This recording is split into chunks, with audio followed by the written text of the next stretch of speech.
The basement, where nerdiness thrives, and grown men rant about toys.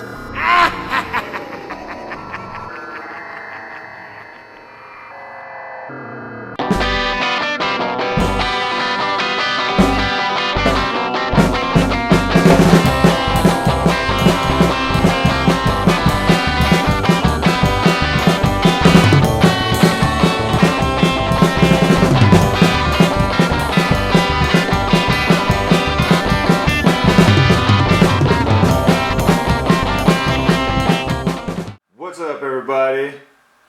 Back in the basement. It's fucking dusty down here. Yeah, man, we haven't cleaned in a while. It's been a while. Fucking cobwebs going down my throat and shit. It's good to be back, though, and all the basement dwellers are still here, just waiting, into the wall. Yeah, they're just bones. Hopefully they're able to take a bathroom break, but that's unlikely. But we're back. We're fresher than ever. We're fresh from the basement, rebooted, if you will. We've entered the digital age, and to get things off on a proper note, I just want to say, motherfuck, noise. We're talking Jay and Silent Bob Strike Back. Yeah, so we're picking up where we left off. It's been almost 2 years. We were like knee deep in the beginning of the pandemic, and then I think we did Dogma, and then just shit after shit after shit after shit just kept happening, and lives got busy.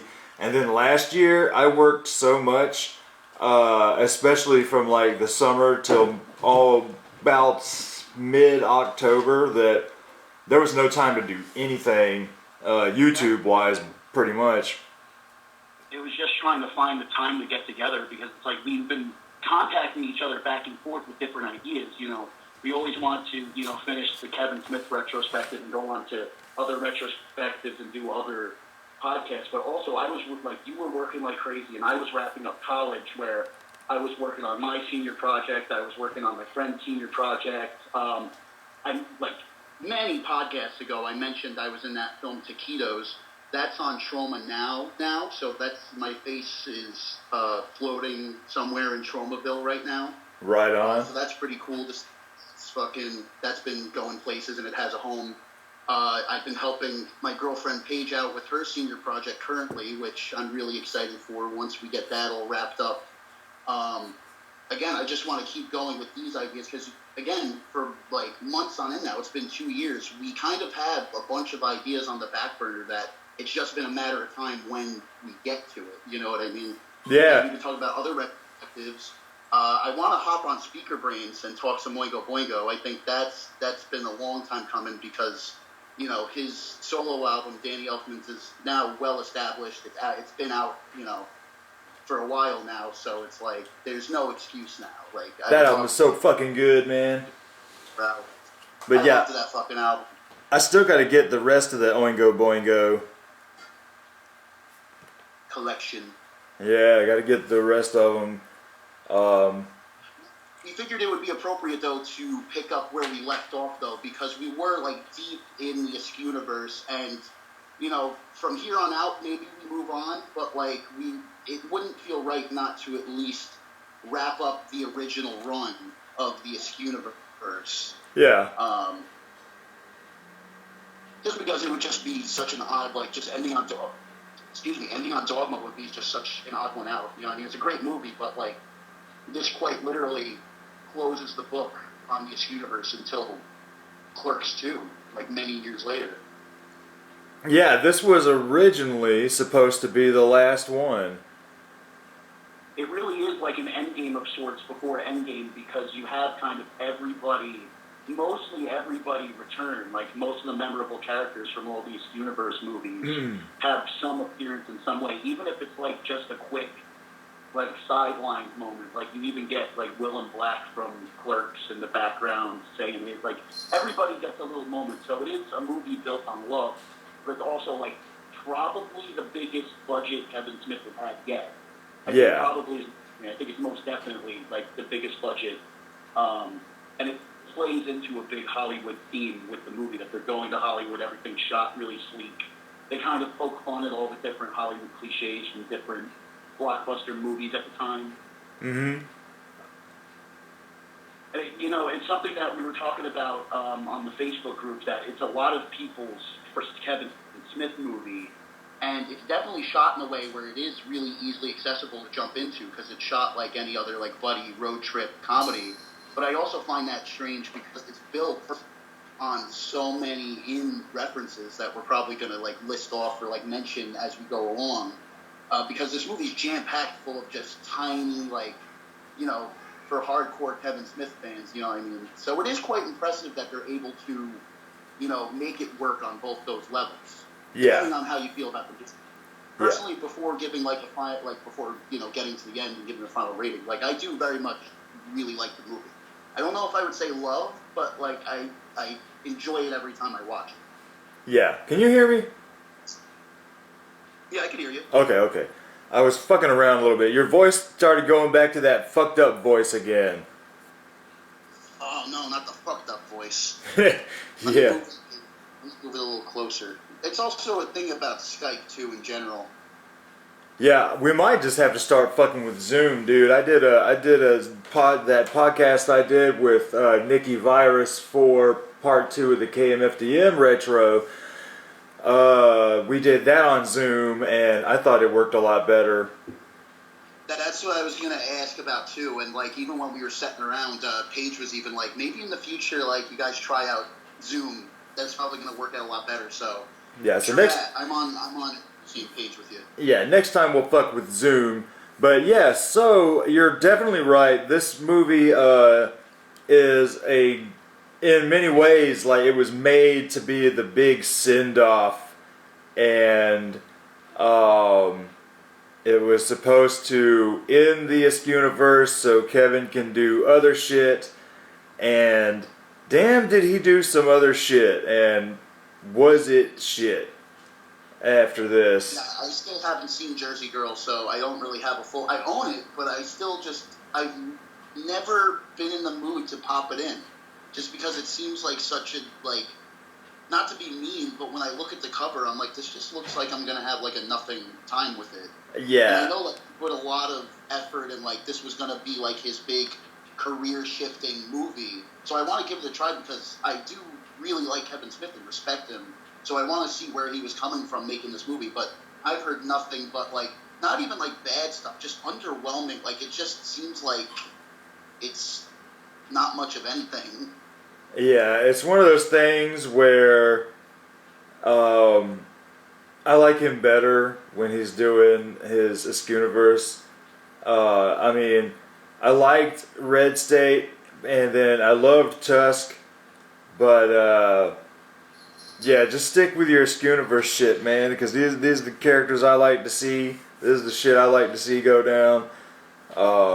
But so I do this with every podcast now. I ask you guys in all the different Facebook groups, the Speaker Brains, the Fresh from the Basement Fresh from the Basement Facebook group, the Cut to the Chase one, and all that. I ask all you guys, I tell you what we're going to be talking about on the upcoming episode, and I ask for your thoughts so I can read them out on the show. And so here's what you guys said. Samuel Wetz says, love it. I like it better than the sequel, which I thought was okay, but definitely disappointing. David Anderson, huh? I do see where he's coming from. Definitely. I see where he's coming from, but I disagree. Oh, really? Yeah. But so our buddy David Anderson, he says, I love this movie. This was like Minnie, my first Kevin Smith movie, and I was hooked from here on out. It was one of those perfect comedies where no matter how many times you watch it, you're still laughing. Many of the jokes still hit today. We will never forget the Click Commander. That's true. That's a fact. Yeah. There's a lot of great quotable moments in this. And like I said, that's kind of what got me on this discussion, I responded to him then and there that it is a lot of people's first entry point. So I think it does have a lot of nostalgia points for people as well, for being like their first introduction to the Jay and Silent Bob characters, that for a lot of people this is like the number one iteration. Yeah. Because it's kind of like with me, with the animated series, that was my first introduction to a lot of the Kevin Smith universe. So, there's a part of me that has a softer side for like that interpretation of characters, despite it being a nerfed version of the characters. I definitely see where he's coming from, where this stuff does make an impact on you, and it kind of sets the stage for where else you go in this universe. Yeah. Yeah, definitely. This is, he's definitely probably at the time, his most accessible movie. Oh, yeah. Very, well, I'll get into all that in a minute, but our buddy Heath Williamson says they are better as background characters. And I agree with that to an extent. In the movies where they're meant to be background characters, it works. But at the same time, what I think is special is the fact that take a motherfucker like Pauly Shore and the Weasel character, that is where he works as the sidekick, or not necessarily a background character, but a sidekick, a buddy. When you got Encino Man, he's not the focus, he's the goofy stoner friend. On Son-in-Law, it works as him being the main star because it's a fish out of water thing, and West Coast meets the farm, so it works. I get it. But then you get to shit like In the Army Now and Jury Duty, and it's like he's just coming off as a complete fucking asshole and a complete fucking jerk. Yeah, it could definitely go one of many ways, but something I do want to address is that I think it is a common criticism that a lot of people are like, they're better as like the R2D2, C3, the side characters. Yeah. Like I said, like you said, to an extent I agree with that, but I think it is impressive how much they do well in this movie as the leading people, because Kevin Smith and Jay Hughes themselves will be the first to make fun of their own acting and how Jay really isn't an actor, but it's like I think he carries the movie fairly well and gets a lot of good line deliveries out. So I think they're even harsh on themselves most of the time, because I think they do a really solid job, especially Kevin Smith's facial acting. Mm-hmm. And also when it comes to, Jay Hughes' line deliveries, it's like we're not expecting it to be 100% like perfect, goofy stoner comedy. I mean, part of the charm of Jay Hughes is how himself he is. Yeah. And how like not an actor he is. Yeah. You know what I mean? Like a lot of those screams that he lets down in the movie when he's being tossed out of cars. Like, whoa! Yeah, Kevin really knows how to play into his friends' mannerisms to the film's benefit. Yeah. So, and to I me, do agree with you, but I am going to have to probably... I probably have to agree to disagree that they should have stayed side characters, because when it works, it works. It just shouldn't be done often. I think the one Jay and Silent Bob movie was like, they're just desserts. Then we didn't really need a Jay and Silent Bob movie after that. But that's just me. Yeah, and so what I was saying is, yeah, they work great as background characters, but they also work great as the main focus in this type of setting. Like when we were talking about Mallrats a couple years ago, they shared screen time with probably the most incredibly most boring lead I've ever seen in the Isk universe. With what is it, TS? And every time I'm watching that movie, I'm like, let's just go back to TS, or let's hear what Brody has to say.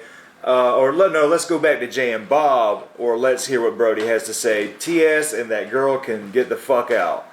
And it kind of just, it's a half cartoon, like I said. Mallrats is a straight up cartoon, and this one takes that cartoon and really just straight up Looney Tunes the fuck out of it.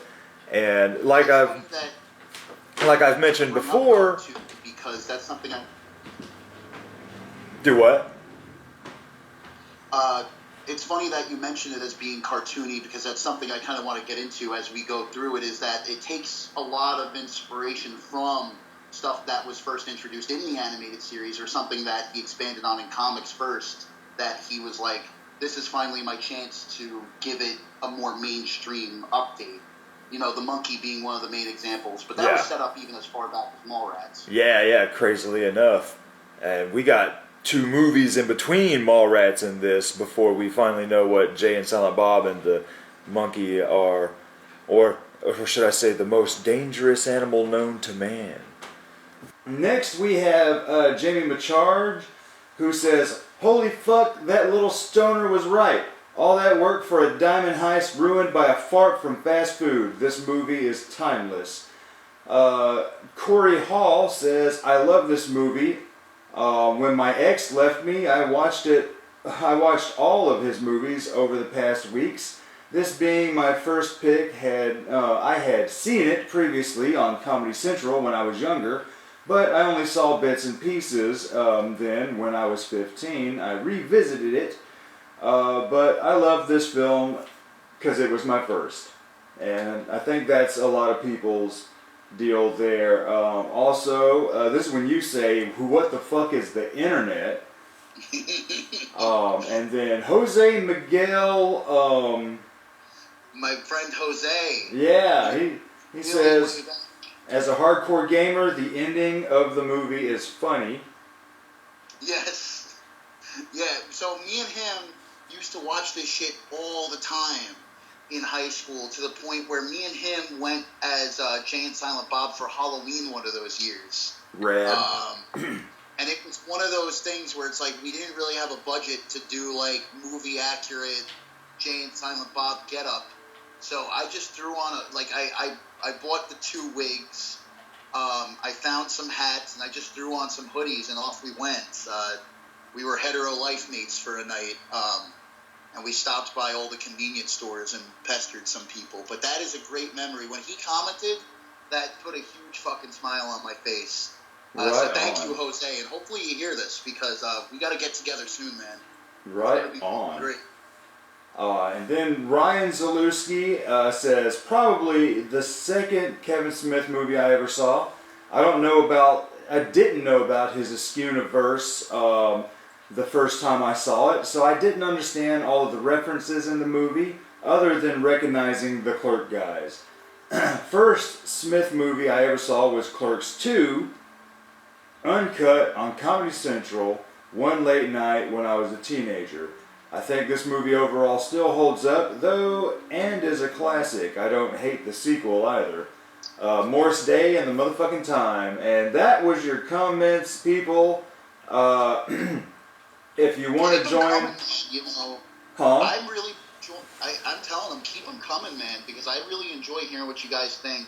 You know, I want it to be as interactive as can be, because you guys are very much as part of the show as we are. Yeah, exactly. That's why I started doing this.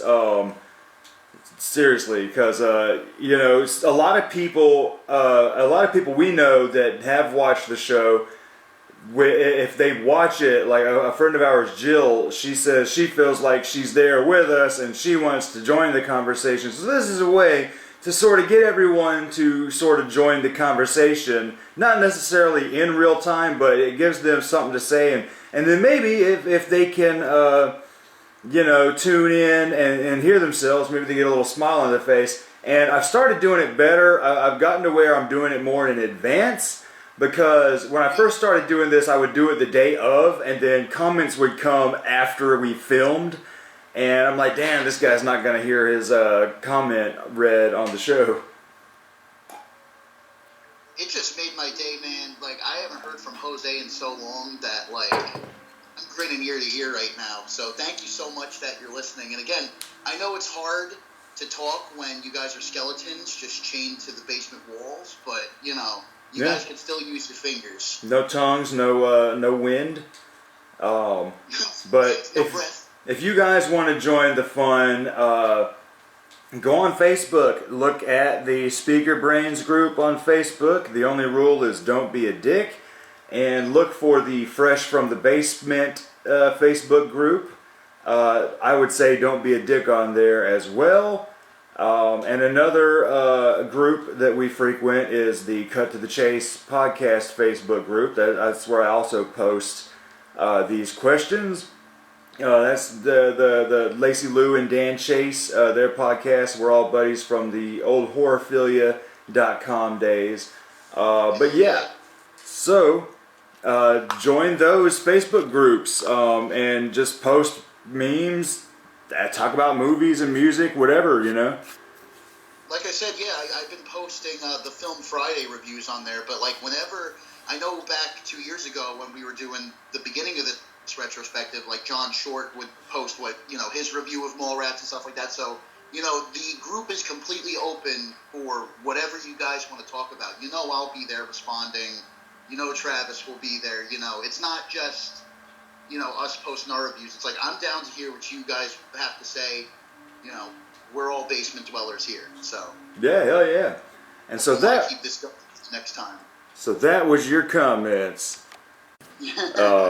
But so what I like about this universe, I've said it before, is the fact that you can have a cartoon like that, like Jay and Silent Bob and half of Mallrats, and then you can have something serious and grounded in reality like Clerks or Chasing Amy, and you can have incredibly wild supernatural shit going on like Dogma in the same world, and nobody bats an eye. It's just how that world is.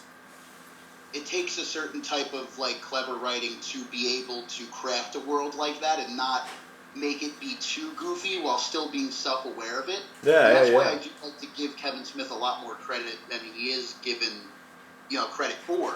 Because they even talk about it in the movie that he just is known as the dick and fart jokes guy, the stoner humor, stuff like that. But as we've mentioned in this retrospective before, it's very much not the case that there is a little bit more thought put into these gags. Of course, there's times to be immature and stuff like that. Of course, this being a movie built more towards Jay's personality, but I do think it's still above and beyond, say, a movie like A Road Trip or a Stealing Harvard or something like that. I don't know why I jumped to two Tom Green movies, but you get what I'm saying.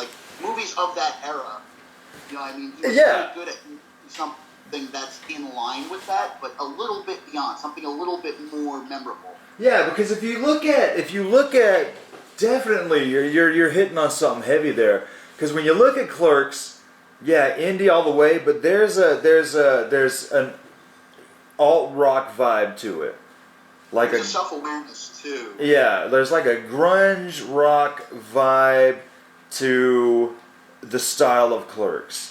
It's that Generation X shit. Then when you get to Mallrats, it's you ever see Empire Records? No, I've heard of it, but I've never seen it. It is, I love the shit out of it, but it is not great.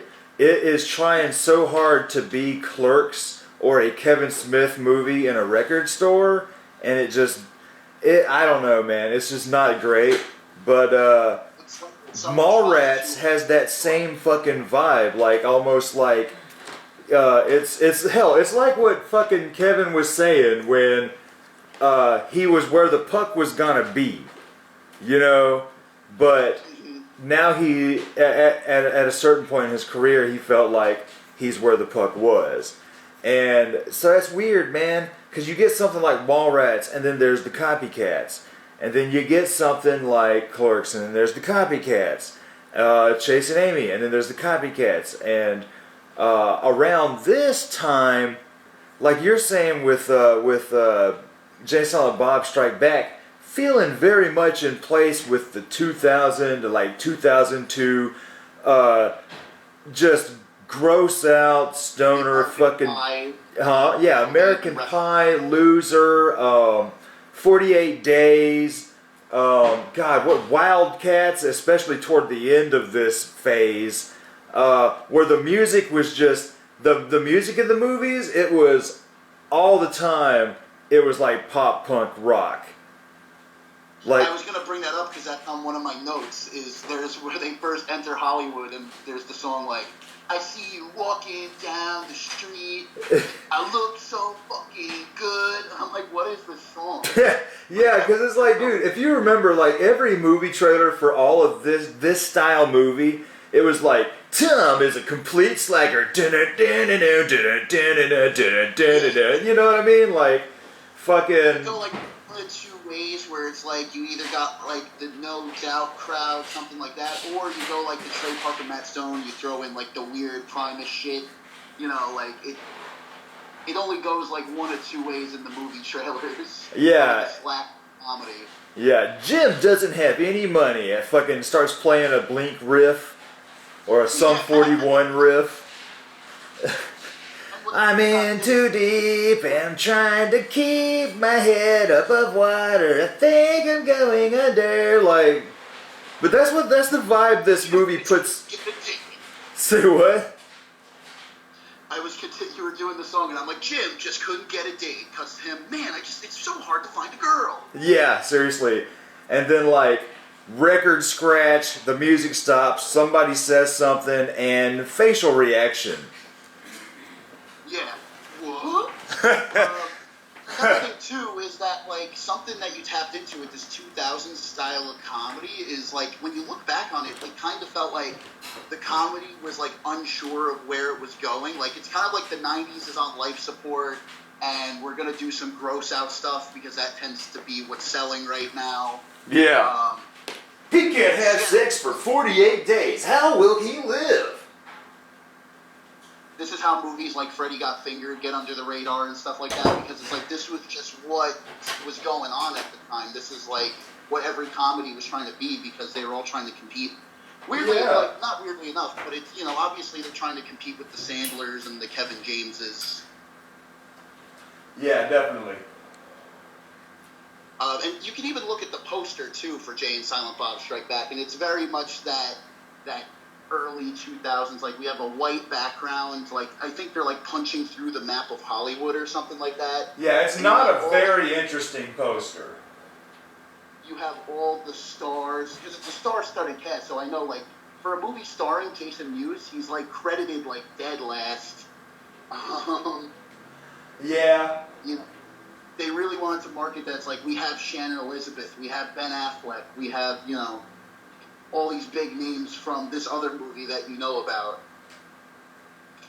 And so, fucking, before we go into our deep dive of the movie, like we've mentioned before, that this is most people's introduction to the Jay and Silent Bob movies. Weirdly enough, I think I might have mentioned this on the Clerks episode. I was 9 when my dad rented Clerks, and I was in the living room watching it with him, and then when it got to, "You sucked 37 dicks," they made me leave the room. Then, a couple years later, my dad rented Dogma, and at this point, I already knew who Jay and Silent Bob were based on the action figures that had just come out. That first run of action figures. I got them in my damn studio, and I thought Dogma was going to be boring when I first watched it, but then I saw them pop up. I was like, wait a minute, it's these fucking guys? What the shit? And then this came out, and I was all for it. The trailers, it was heavily promoted. Me and my buddies, we all couldn't wait. And then the fucking Afro Man song, just being so huge at the time as well. I can say easily that that's how I saw it. It was like a half hour of Clerks, all of Dogma, and then this, before I finally went to all of them that were out at that point. The hero's journey. Yeah, it's pretty good. You know, for me it was definitely like at first, again, I only knew the episodes of the animated series, and at the time I was very young, so it's like I didn't even know necessarily what a clerk was yet. I was just like, it's this show called Clerks, and it's about a guy who works here. You know what I mean? I was still at the age where it's like, I was not fully paying attention yet, but I knew that what stood out to me was I liked these Jay and Silent Bob characters. They're funny to me when they beat the shit out of people who talk shit about them. Yeah. And then as I got older, it started, wanting to pursue film and stuff like that, and people were like, hey, you want to be a writer, you should check out this movie Clerks. This movie Clerks is really known for its, dialogue and stuff like that. And around the time, Kevin Smith was becoming more and more of a familiar figure to me because of, more so his show at the time, Comic Book Men, which, despite not being that great, again, I can almost see it as another interesting introduction point if you don't know his movies yet. So I think I got, a good, weirdly enough, a good intro, because it's almost like I was introduced to his personality first. Yeah, there you go. So that's what was pretty interesting. And I remember then when I finally got around, I saw Clerks first. And, that kind of kicked my ass into high gear. I'm like, I want to write a script. I want to do something like this. Again, this is why you get so many clones when it first came out, because so many people, kind of like when Kevin Smith saw Slacker by Richard Linklater, you see these movies that are just defining to you, and you want to just be like, I want to do something like that. Yeah. But weirdly enough, the next movies I watched in this universe were Jay and Silent Bob Strike Back and Clerks 2. So, the bookends to this universe.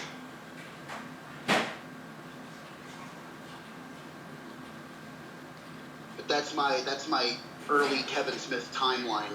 And then, I don't necessarily remember if I did Mallrats after that, or it might have been Chasing Amy, because I remember, and I might have mentioned it on the Chasing Amy podcast, I did have a brief moment where Chasing Amy was my favorite of this universe. I think because of that tonal shift. I think that was so jarring to me as a young teenager that I was like, oh, this is the serious Kevin Smith movie. This is the Jersey Girl. You know what I mean? Yeah.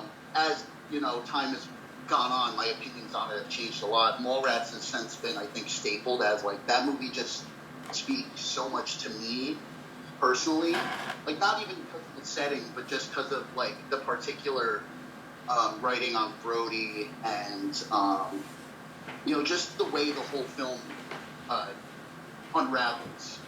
Yeah. But yeah, so I would say the second one I watched was this one. So it's still in that entry point level. Yeah, exactly. As much as I mentioned that it relies so much on in-references, number one, it gives the movie more rewatchability once you have seen all the other ones. Yes. And number two, if you haven't seen the other ones, it gets you interested in getting them, in seeing them, you know what I mean? Because they reference these things, you're like, wait, I don't get that, but I will, you know what I mean? Yeah.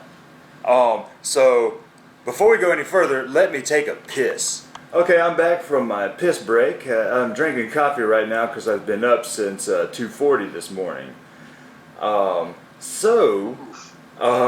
Like you were just saying, it makes you want to go back. You don't really understand the references at first. Here's my weird experience with this movie, is when I first saw it, I didn't know those were the Clerks guys. I didn't know who Dante and Randall was. I didn't know who Banky Edwards was. I didn't know any of these characters at all. I only knew basically who Jay and Silent Bob were. And I didn't understand any of the references. And then, so they meet Brody at Brody's secret stash. And I'm like, okay, there's this guy. And me, I didn't know who Jason Lee was at the time either. I might have been 14 when this came out. Maybe 15. Well, toward the end of the movie, and Banky shows up, it used to confuse the shit out of me. Because I was like, wait a minute. Weren't they just talking to this guy at the fucking comic book place? He's there now? He has a beard now. He has facial hair and a backwards hat. How much time really passed? That was the same way with me. That I was like, I don't get. But, of course, now it makes sense. It's funny to look back on. But I was in the same boat as you. I was like, I don't. And then he's credited as both these guys in the end.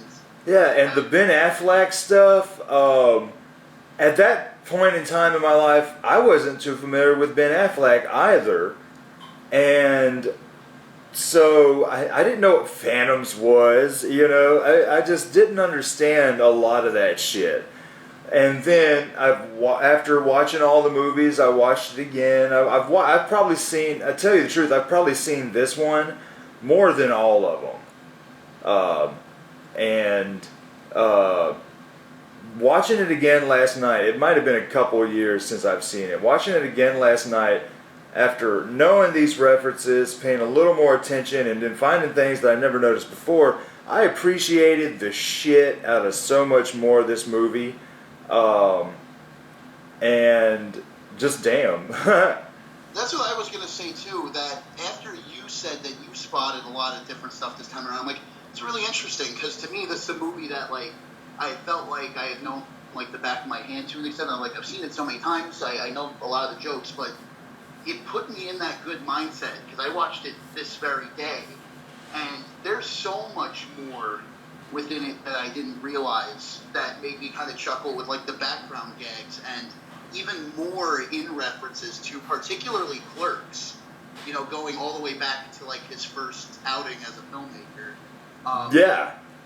Particularly the number 37 pops up a lot in this movie. Like, just even in, like, whether it's mentioned in the background, sometimes it's more obvious of a joke than others, but, like, they keep that 37 joke, like, fully intact throughout the whole movie. Well, damn, you know what's funny is I missed all of that. That's why I was like, I wonder if that's what he mentioned by what he noticed.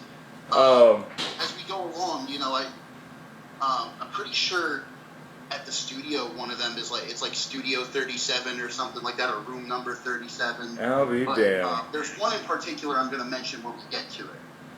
I'll be damned. I do like how the film starts. Like, if you are a Kevin Smith fan, this is familiar territory. It's in front of the quick stop. But if you're not familiar with it, it's still like the perfect introduction point, because it's like, here is the origins of Jay and Silent Bob. Yeah, this is why they fucking just stay here. So I guess let's dive into the movie.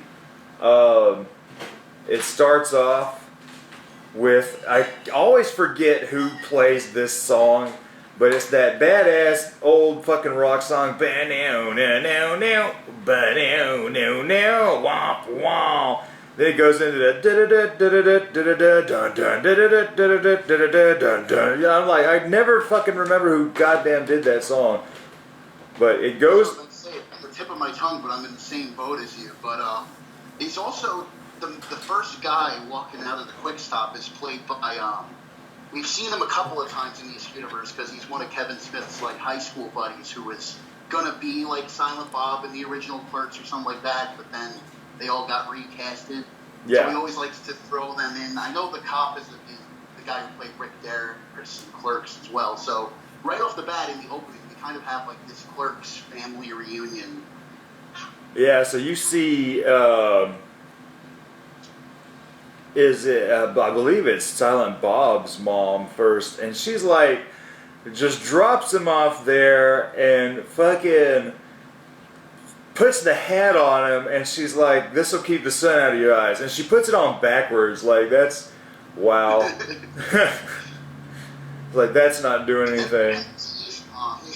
Who I think was just perfect. I don't know who this actress is, but, like, it was spot on. Like, she kind of looks like Jay, and of course there's the gag where every other word coming out of her mouth is Bob. Mm-hmm. Yeah, who's watching these kids? The fat one's watching the little one? Yeah. What's interesting about this scene is that little Silent Bob, little baby Bob, is little Harley Quinn Smith. Oh. I don't even think... I think she was like 1, maybe 2 years old, maybe not even. I don't know the exact, but that baby's my age now, so... I actually didn't know that. Yeah.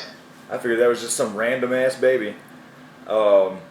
But yeah, so this guy walks out, and he's like, you know, what, are you just going to leave these kids out here? And she's like, fuck you, don't tell me how to raise my fucking kid. And I always thought this was weird, how, like, she yells at him and shit, and the only thing this guy can do is, yeah, keep on trucking. And I'm like, yeah, that was a thing people said, but I don't know, I think the delivery is just so weird. It's kind of jarring for me whenever I hear that bit. Number one, that the guy is just the buddy of Kevin Smith, so he's probably not, like, a trained fucking like actor. Number one, and number two, I always shrugged off and like must have been a Jersey thing. I don't know. Yeah, like I knew that was a phrase, but to me it doesn't sound like it's a phrase that should be a counter to somebody cussing me out. Yeah, exactly. Well, yeah, I definitely see what you mean. But it leads to, you know, the rap that is really a rap. That goddamn we loved this so much.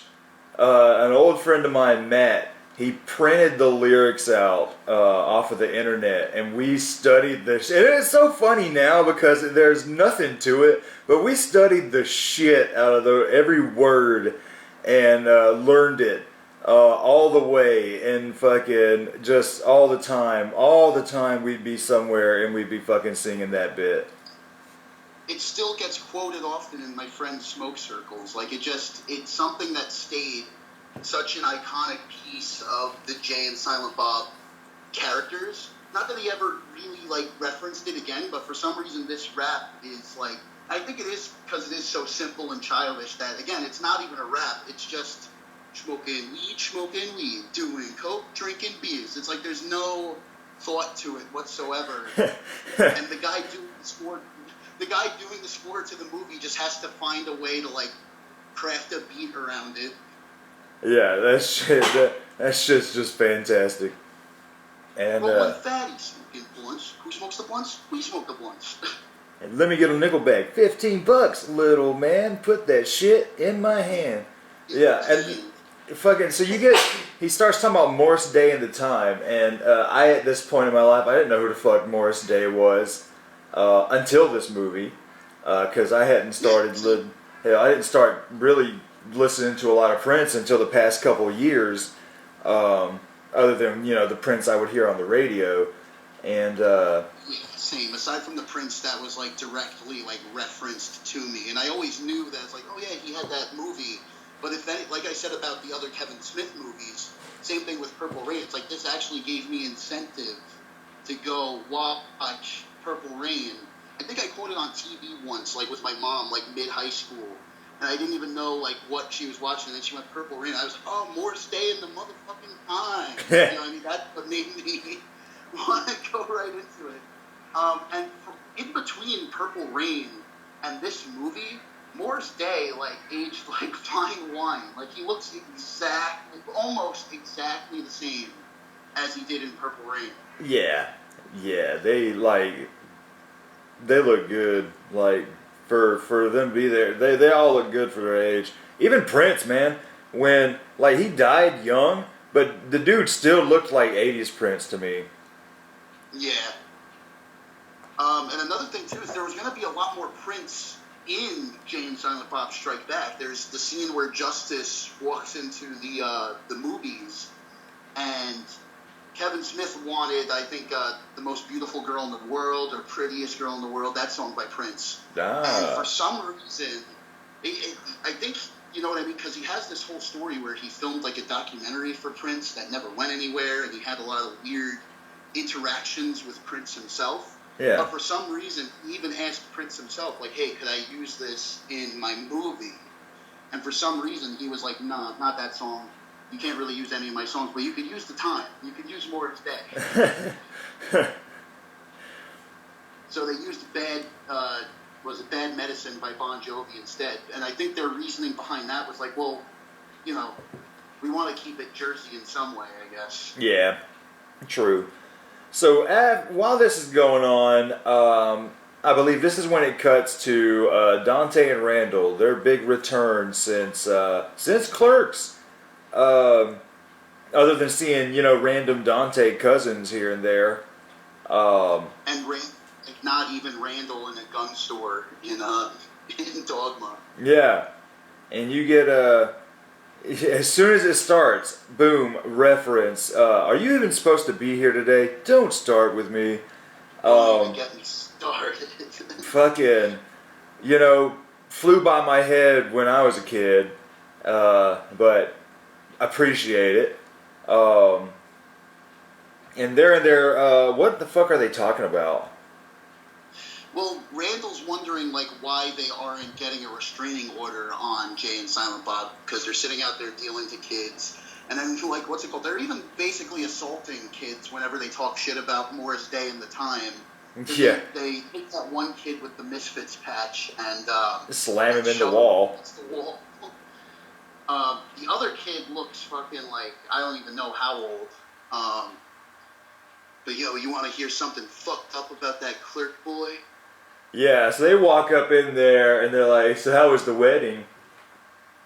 That's something I want to bring up a lot too, is how much humor has shifted in such a short time, that it's like, not that it's in any mean spirit, and not that it's like I'm like sensitive towards it or anything, but it's like there is an overabundance of gay jokes in this movie. There is a massive overabundance of gay jokes, but you're right, comedy was in a completely different place 20 years ago, but at the same time, it's written from, because, me and Zach, all of our friends, we were, man, that's gay. Man, you're so gay. That's stupid. You're gay. We were all like that. And like even early into my childhood, yeah, like it was still very much like that, where again, you wouldn't even really think about it. It was just a word, it was just, hey, exactly. That's gay. When I grew up, I was just told not to say the N-word. Yeah. And that was about it. And then when I get older, I'm like, well, there's other words I probably shouldn't be saying too. But I think the thing is like Kevin Smith is so down with the gay community that, not necessarily saying he can get away with it, but he writes it in a sort of more tolerable way. Because it's not like when you hear Eminem yell the F word back in the day, this is more lighthearted and stupid, and it's always like the dumb characters, the dumb, stupid, uneducated characters saying these things or doing these things. So it's a little more smartly written than just throwing it out there. It's either coming out of a character who's in the wrong or like too stupid to realize what they're doing, or like I said, it's done in a way where it's not mean-spirited. Yeah. And again, it does tie into Kevin Smith's life. I think that's also what gives him the right to talk about it, because his brother's gay. I don't know, like the gay community has always been kind of on the sidelines of his life. You know what I mean? And it was always something that kind of fascinated him. And again, growing up like New Jersey Catholic, like in like the 70s and 80s, you know what I mean? It's like it's gotta be such a different way of living, you know what I mean? Yeah. So definitely. I find that fascinating. It's like, because there is a lot of humor at the time where it's, again, we're going for that gross out, and with gross out, we're also going for shock. So a lot of comedies at the time just with the blatant gay jokes, you know what I mean? Where it's like that would just be the joke, is haha, the guy is gay. Yeah. Yeah. You know what I mean? In the 90s, there was always like the episode with the gay character that was always written kind of weirdly, because you could tell like it was more like stereotype first, like personality second. Yeah. Mm-hmm. So I think that's really fascinating. It's like you said, it's not that he's necessarily able to get away with it, but he's smarter about it. Yeah. Than most writers be about it. Yeah, because none of the characters come off as homophobic while they're saying this stuff. Because even with me and my friends, when we were dumbass teenagers saying that very same shit, none of us were homophobic. It was just a word we used for like, man, that's stupid. And now we know better. We just didn't know any better at the time. So I think he's writing these dumb characters with that in mind. So it makes, just like we've said with Chase and Amy, which is such a progressive movie for its time as far as showing gay characters, and to have a character like Brody saying shit like, man, she just needs a deep dicking. It's the dumb fucking idiot character saying all that stupid shit. So he was even doing that shit back in the day. So I mean, like, it's weird that again he was getting shit for it back then, where people did think he was more on the opposing front, where it's like, no, his writing is just a lot more observational than anything. And there's a lot of stuff in Chasing Amy that nowadays, hasn't really aged the best or isn't like the best representation of it. But it's like it's the baby steps towards where we are today. Yeah, you know exactly, what I mean? exactly. Like he was one of the first to do that. If we could pause for 1 second, I'm just gonna go eat real quick. All right, cool. I'm gonna smoke a cig, man. Sweet. All right, so we are back from Frank's food break. Hell yeah, Sounds like a Pink Floyd song title. Frank's Psychedelic Dinner. Oh my god, man! That brings me back to when we first did my first appearance on here, the Pink Floyd cast. Yeah. God, Back when, like, it's always so weird when you go back to, like, some of the first podcasts with somebody you don't know, because you don't know how, you're cool speaking to each other through, like, Facebook Messenger, but you don't know how the other speaks. Now, did we do that podcast before we did the Roger Waters monster review? We did. We did the podcast first, and honestly, it's a really good time capsule, because it's like we had been talking on Facebook, but we pretty much like are introduced to each other live on the show. We're asking questions about each other, we're getting a feel for each other's lives and stuff like that. So it's a really monument. I haven't gone back. I don't tend to go back and re-listen to old videos, just because I listen to a bunch of other podcasts too, and also just life goes on. But that's when I tend to go back and listen to clips of. The Ghostbusters 2 one had some great bits that I want to cut together some clips of, because, there's just some great moments from those past reviews that I would love to bring back up again into the forefront. But yeah, you go back to that first review, and like where, it's to the... You're like, bro, how old are you, man? And I'm just like, still in high school, and now like 4 years have passed. I'm out of college now, and I think we can only get better and better from here. I think, looking back on some of those old podcasts, I used to cringe a lot hearing myself, just because it was so new to me, where nowadays, I feel so much more comfortable behind the mic. And again, I think because of all the projects I was getting involved with, it really gave me that itch to not only get back to this, but it's like I've kind of been MIA from my YouTube channel as well for a really long time. Just other things took precedence. But now that I don't have to worry about assignments and senior projects, and I can just, focus more on, my own personal projects, this is something I really want to... This is why we're rebooted. This is... I really want to turn this into a great home, not only just for us, but for, like we said before, the fans, and for them to comment, their stuff, and get a bigger audience going. Because I love what the Basement Dwellers have to offer. I love hearing the thoughts. I really just love making this, like I said, as interactive as possible. Oh, yeah. It's Frank and Travis Bob reboot. Yes. So when we left off just a moment ago, we were talking about the more the gay jokes and stuff, especially heavily at this point in cinema. But where are we at in the movie? We're still maybe 10 minutes into the movie at this point, barely. So.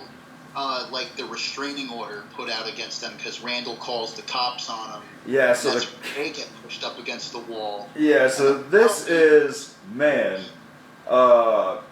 they slam it. I don't smoke weed, but what do you call this? And he's like, oh, well, I just take one of those and put one right up on my brown eye, and bam, no shit stains in my undies. And straight up fucking starts pulling his pants down, and he's like, be sure to spread the cheeks so you can get the steak nugget. God damn. It's one of the few, like, this movie is pretty good in doing successful fart jokes, I would say. Like, we read off the fan comments before, the moment when they're doing the jewelry heist is like a prime example of a well done fart being the pun. Yeah, I think this fart joke is a little just too on the nose. Like, it's so obvious. Because his ass is out there. He's already a crass character. Boom, fart. But when we do get to that one during the laser aerobics scene, that one is perfect because it's already been foreshadowed beforehand, and then it's totally unexpected. Exactly. It mentions it, it sets it up, and then it just kind of leaves it hanging long enough for you to forget about it, and then it rears its ugly head again. Meanwhile, with the beginning of the movie, they kind of do one of those Danny DeVito close-up lenses, wide-angle lens on Jay's ass, and straight up farts into the camera. It's a little. It's not really set up. It's more just, like you said, crass. Yeah, it's just there to be there because, his ass is hanging out. Let's just have him fart. I would like to give this movie, more credit by going, maybe it's, self-aware of, the Hollywood comedy formula, which it is, but there are times where it's parodying it, and then there are times where it's just playing into the tropes. Yeah, it's sometimes it's parodying it, and then sometimes it just is it. It just is one of those movies. It's fine to me. They get it out of the way so quick. So after this, what happens after this? So they get the restraining order, and we cut straight to Brody's secret stash. Okay, yeah. That is a weird sort of cut because, boom, you think they're getting arrested, but now they're over here hanging out with Brody. Especially back then, where it's you could easily get busted bad. Nowadays, things are a little bit more lenient on pot, but it's back then, it's they. Hello? Connection lost, people. Are you back? Connection lost, people. We lost Frank. No, what? Okay, you're back now? Yeah, I'm trying to see. I didn't know what. Can you hear me? Yeah, I can hear you. I was saying, back then, yeah, we don't really see them get processed. We don't see them get hit with the restraining order. And also, they're selling pot out front of, and I'm trying to say, back then,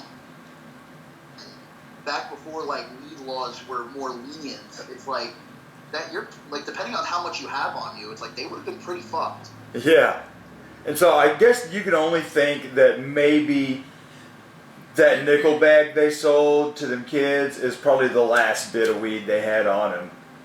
Had on them, and it's just, because they go what is this? And they have just the wraps, is what they which is what he said was stuck up their ass. So that might have been the last bit of weed they had. Yeah, and you can't go to jail for just having papers.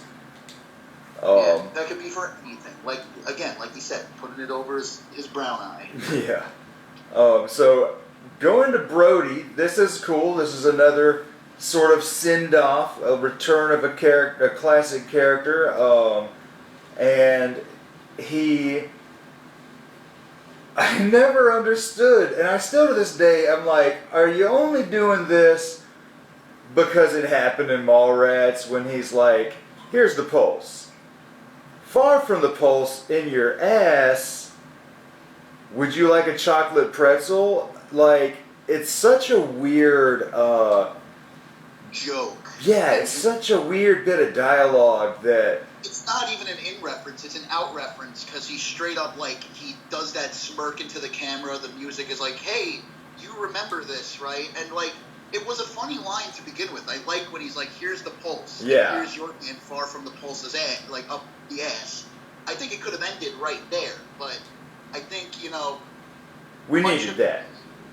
Much of the Universe fans and Kevin Smith himself, they look back on some of those great moments with a lot of reverence. And again, I think with the mindset that this was going to be the last one, I think that kind of opened Kevin up to well, we could throw this in there because when are we ever going to do this again? Yeah, exactly. And it's something I definitely don't have a problem with. I just think the sort of just the delivery is weird. It's the beginning of this movie is like boom, boom, boom, boom, boom. Like it's real breakneck kind of a pace. And it's also bad. Do what? Did we lose? Of course, Jay and Silent Bob's Secret Stash and Real Life, Red Bank. And then we also have references to Mallrats in the background, because how Mallrats ended was that he was the host of like the late night talk show, right? Yeah. So I like how they don't leave that question unanswered of like, oh, how do you end up here? They don't tell you straight up, but on the back of the walls you could see like posters from his show, and I think like it's headlines saying like, oh, Brody dropped as host from, so and so. You know what I mean? So it's giving you that information if you look in the background, without straight up, saying, oh, I can't believe you lost your job on the late night show. You know what I mean? Yeah, and they do the same thing with Jay and Silent Bob in Clerks 2 that we will get into on the next episode. So they're talking to Brody and talking about their restraining order, and he mentions, what about all this money you should be getting for being on for the Blunt Man and Chronic movie? The likeness rights. Yeah, and so they're like, what the fuck, we need to get, what is it? We got to get paid. We got to get paid, and this is actually one of my favorite. I don't know why, it always puts a smile on my face. But so Brody's being kind of the voice of reason here. Was like, well, you guys got to venture off and get part of that proverbial cash. You know what I mean? You got to get what you're owed. And he's like, with that, we cue the music. Meh.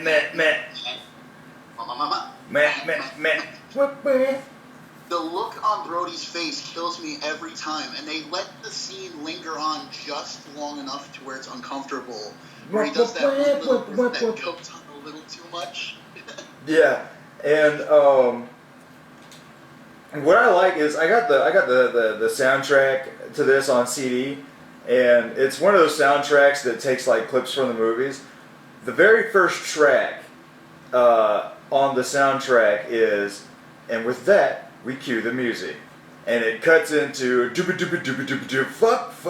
and so you get the motherfuck rap, and I don't know, it's just such a perfect beginning of a movie soundtrack for me. Just gets you right into it. Yeah, like the chills going down your spine. I love when they pull shit like that with the movie lines. I always had the From Dusk Till Dawn soundtrack, and they have moments where it's like the songs used in the movie. And then they have moments where it's just lines. Yeah. Like, oh, George Clooney says this. Oh, Tom Savini says that. And one of the ones I always, queue up in the playlist, even if it's not playing a song from the From Dusk Till Dawn soundtrack, my brother uses it a lot, too, is George Clooney, everybody be cool. You be cool. And it just cuts into, yeah, man.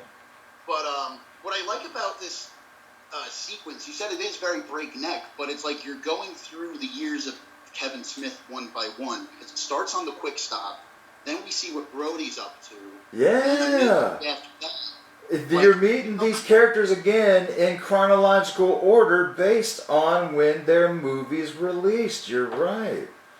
Yeah, and how refreshing it is to hear fucking bam, bam, bam, bam, bam, the Chasing Amy notes. Yeah. Whoa.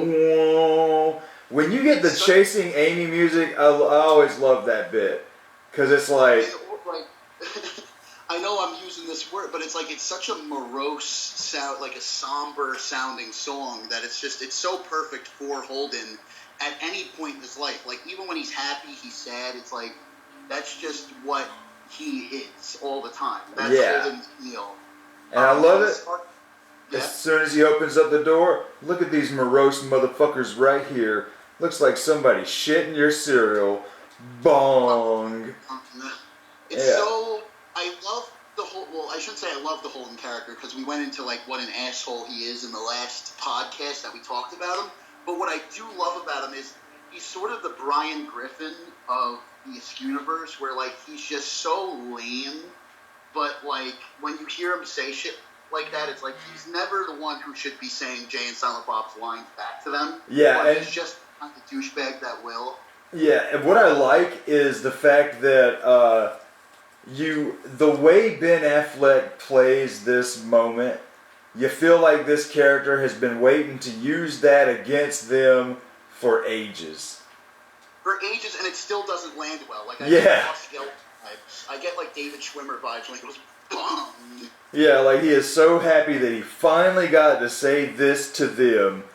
I And kind of like this performance as Holden more than his actual movie. Like, in terms of a more comedic version of Holden, you know? Now that all, like, the dark, fucked up relationship shit is kind of out of his life. yeah, now he's still just on his own. It's still very sad, but he's just a normal guy kind of living in a garage. just avoiding the internet buzz. Yeah. So this is a very classic scene with them trying to figure out. He's like, "What happened?" He's like, "Oh, I sold my rights to Banky years ago. Why do I still want to write, dick and fart joke characters?" And fucking, he's like, yeah. So the movie, based on the internet buzz. And he's like, "What the fuck is the internet?" And what I like that this is so quaint nowadays, you know what I mean? That of course it is funny to look back on. Kind of like back in like 80s stuff where it's like, oh, I'm calling you on a cellular phone. You know, Yeah. It's always funny to look back on that and be like, oh, how silly the past times were. But honestly, Ben Affleck's description of the internet is still pretty spot on to this day. Yeah, it is, dude. Yes, it is. People go online to bitch about movies anonymously, and share porn. and share porn, and it has evolved, but it is still within that realm. It's flashier, but Movie Poop Shoot would still be up to this day. If anything, Movie Poop Shoot would probably be like a sponsored company by this point. Like it would be like a Rotten Tomatoes or like an IMDb. Yeah, it would be like, let's look at the Movie Poop Shoot score. Well, I think they were kind of going for like an Ain't It Cool News vibe with it. Yeah. Because they were very big at the time. But yeah, dude, it rocks. And we get the line. Again, none of us have seen this movie, but for some reason it sticks out to me all the time that they make fun of Good Will Hunting, of course, which Kevin Smith had a part in producing and making. But Affleck was the bomb in Phantoms. Yeah. Hell yeah, Phantoms like a motherfucker. Yeah, they fucking, and then the high five, and so yeah, you gotta love the the meta humor slapped all over this movie. Meta like a motherfucker. Bob, fuck them up their stupid asses. Yeah, and so he's reading all of these comments, and I've heard this before, where most of those comments were probably actual real internet comments when people found out that Kevin was making a Jay and Silent Bob movie. Absolutely. And you can definitely see that being true. And I love, there are technically four, now that we talked about Brody kind of, winking at the camera. There's like four fourth wall breaking moments that I love, all of them. And this starts the first one where it's like, well, who the fuck wants to see a movie about Jay and Silent Bob? And then they all look at us. The look on Kevin Smith's face in particular, though, like knowing that he's the guy making the movie and stuff like that, he gives like this giddy little like, you know what we're doing. Yeah. For some reason, it's such an odd comparison, but a joke like that always reminds me of that shitty Inspector Gadget movie. Yes. Where they're like, oh, who watches these Saturday morning cartoons anyway? And yeah. And they all look at us. It is exactly like that. They do that twice in the movie because then they have Marshall Willenholly later. Mm-hmm. It's like something out of a bad movie. And then it's hard not to say Marshall, Will, and Holly. Will and Holly. Yeah. But damn, what is the third fourth wall break? Damn it! Now it's it's slipping my mind. There's a couple of fourth wall breaks within it that, like, yeah, it is slipping my mind as well. Yeah, we'll probably remember when we get to it. Those were like the big, like those were the ones where it's like obvious, like they straight up turn. And well, the third one that I was gonna bring up is exactly like these. Somebody references something about this particular movie, and then they look at us. It's like they did that 3 times. Could it possibly have been on the film set when they did that? Very possibly. But yeah, we'll probably like spark our memory somewhere along the way. Yeah. So now, I love this too. Where oh yeah, we gotta get to Hollywood and stop this movie from being made. How long is Friday from here? Well, if today is Tuesday, 8 days. And he's like, well, not by my math, but. Yeah, I also love just how, like, Holden's not stopping them, but he's kind of playing it 2 ways, Ben Affleck, where on the one hand he doesn't care, and on the other hand he's so baffled by their stupidity. One of my favorite line reads is where he has to, like, sign language. He's like, you don't understand, these are fictional, they're not talking about you, these are fictional characters. Yeah, and I just remembered the third wall break where they stare at us is the Good Will Hunting 2 scene where they're talking about, well, you do the safe picture, and then you do the art movie, and then you do the payback movie because your friend says you owe him. And they look at us because he's friends with Kevin Smith. That's the Gus Van Sant cameo. Oh yeah, what a great, another little great moment. But I'm trying not to get ahead of ourselves. So they, after all of this, the basic plot is in full force. They got to get to Hollywood, and so from it becoming a bit of a reunion, it's starting off as a bit of a reunion with all these characters. And this is another thing I do like about this universe is that all these characters know each other in some form or fashion, and they're all friends in some form or fashion, and everyone knows Jay and Silent Bob. So it's just cool that all of these different characters who in their own, I mean, you know, Chase and Amy, Jay and Silent Bob show up for 5 minutes. And, you know, you feel like they got some sort of history, but in Chase and Amy, it doesn't really look like these characters should be hanging out with each other. But in Silent Bob and Jay, in this movie, you feel like they've known each other for years. And I don't know, there's just a way that he writes these characters. They're all in the know. They all know each other. But you were about to say something? Yeah, because like I like what you said, that it's like it's very lived in, and the dynamics are very realistic and clear. That the dialogue is of course stylized and over the top. Like I would say, really the only person who talks like Kevin Smith is Kevin Smith. I can't confirm that, but you know what I mean. Like they very much talk in that Kevin Smithy manner, but the world they inhabit is very real and very lived in. And the way I always saw it, you kind of get the character dynamics very well. Where like to somebody like Brody, Jay and Silent Bob probably go way back. They probably went to school together. They were probably like very close, like really good friends.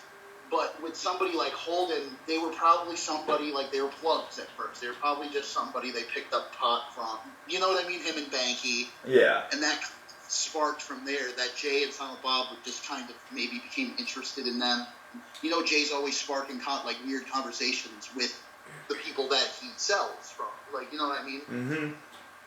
That was always my closet theory. That's like, yeah, they didn't really have a close relationship, but it's like it kind of started just like, well, these are the guys who have pot. You know what I mean? Yeah, it definitely makes sense. Like it makes you wonder like how they all met and started knowing each other. So the movie. There is that comic book that Kevin Smith did called Chasing Dogma, where it's kind of in between. Like it begins on Chasing Amy. Like they just finished the speech and now they're going to take the bus. You know what I mean? But then the book ends right as they hop into Dogma to save the main character of that movie. Oh. So like this prequel in-between thing, and there's actually a lot that they took from that comic and adapted into Jay and Silent Bob Strike Back. Not getting ahead of ourselves, but it's like that whole chimp prophecy scene is in the comic book. Okay.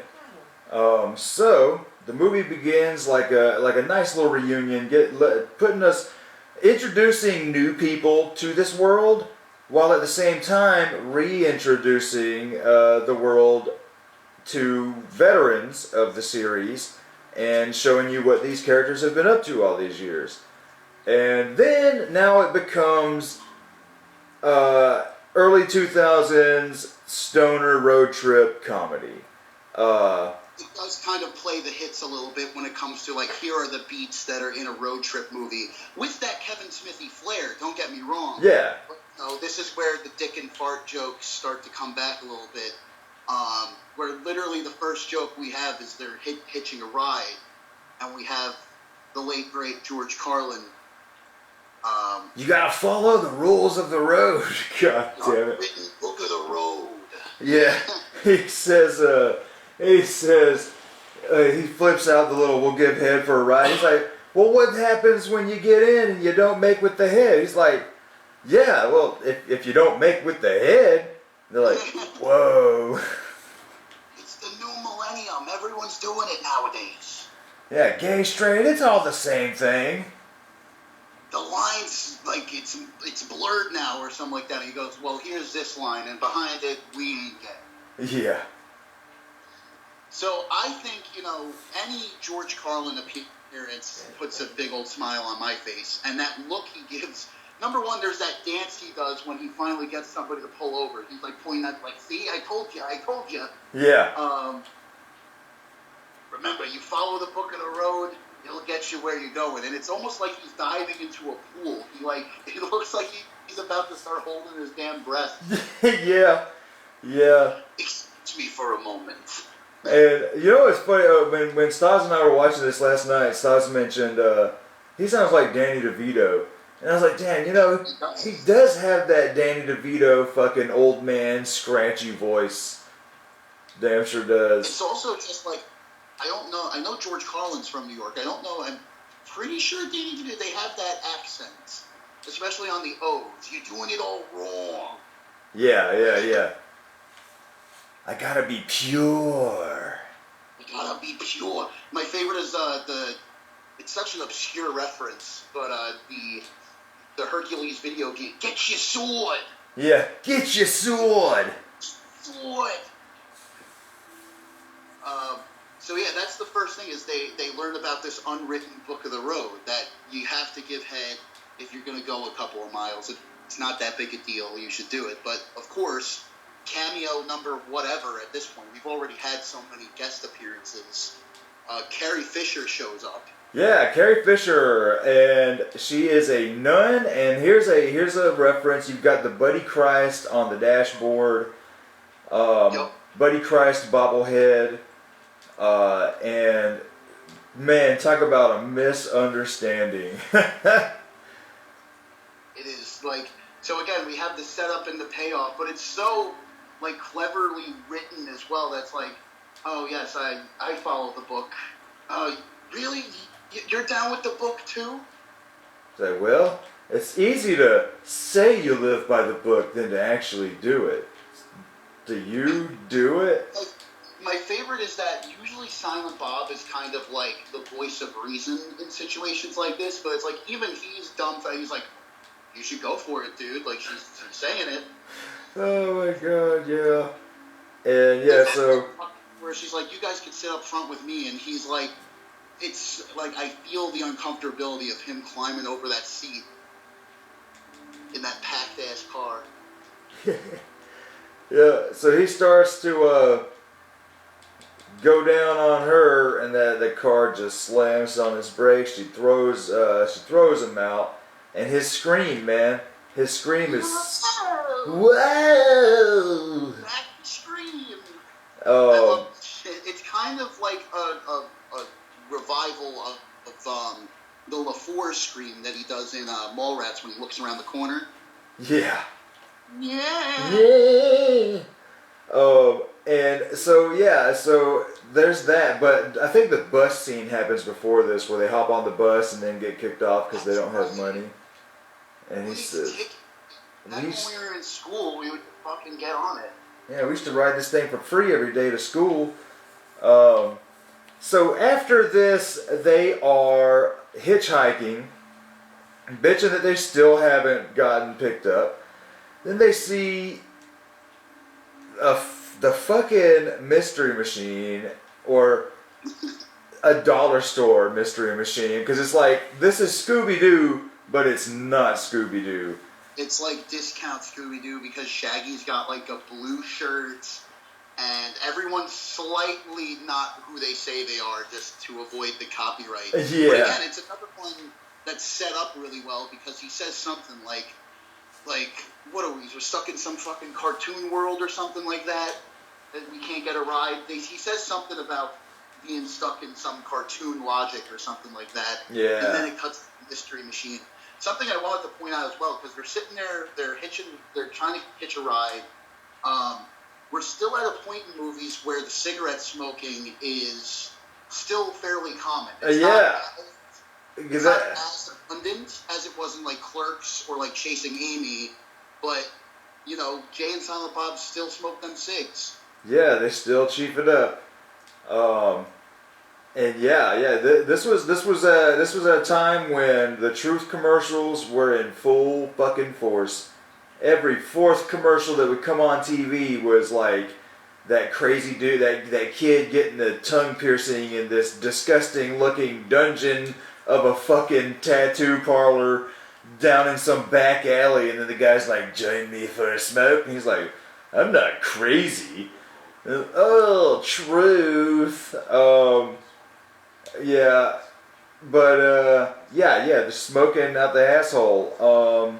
And they're in the restaurant later, and they're in like the counter, and they're smoking indoors, and I'm like, man, I can't remember the last time I went into like, I must have been fucking God knows how little the last time I was inside a smoky restaurant. Yeah, it's been many years. In fact, here recently, the TGIF Fridays, about 5 years ago, you were still allowed to smoke in the bar years after Phoenix City and Columbus here made it to where you weren't allowed to smoke in restaurants and bars. So we used to go to Fridays. The food was not great, but we used to go to Fridays just because we could fucking smoke in there. And then when we're able to smoke indoors. Yeah, then when they stopped the smoking, we quit fucking going. It's funny to think though that like my memory of it is so far back that's like you can only imagine my poor little baby lungs with all that fucking all that secondhand smoke. Yeah. Good times, man. Good time. No, there is part of me that does kind of. I know a lot of people find it disgusting nowadays, but I do kind of miss that old smoky aroma. That lived in aroma. You know what's funny is, everybody that doesn't smoke are like, "Oh man, I smell the smoke on you, da da da." Well, I'm so used to it that I never notice it. Well, when I got COVID, you go blind to it. When I got COVID last month, damn, I smelled the smoke hard fucking core. Like, it'd be 2 hours or something since we had been out in the backyard to smoke. I'd walk in the backyard and it would just be like, God damn, is this what the fuck I smell like? This is like, it lingers, man. It really does. But, you know, it does, weirdly enough, hold a very nostalgic place. You know, growing up, my dad was, of course, a smoker, you know. I don't have memory of my mom smoking, but of course she did. It was the common thing back then, and then this shift that I got to witness in my life. This is actually where the title Fresh from the Basement comes from, for anybody wondering. When we were first chatting about maybe getting a podcast going, I had recently gotten like this Patrick Bateman figurine from Amazon or eBay.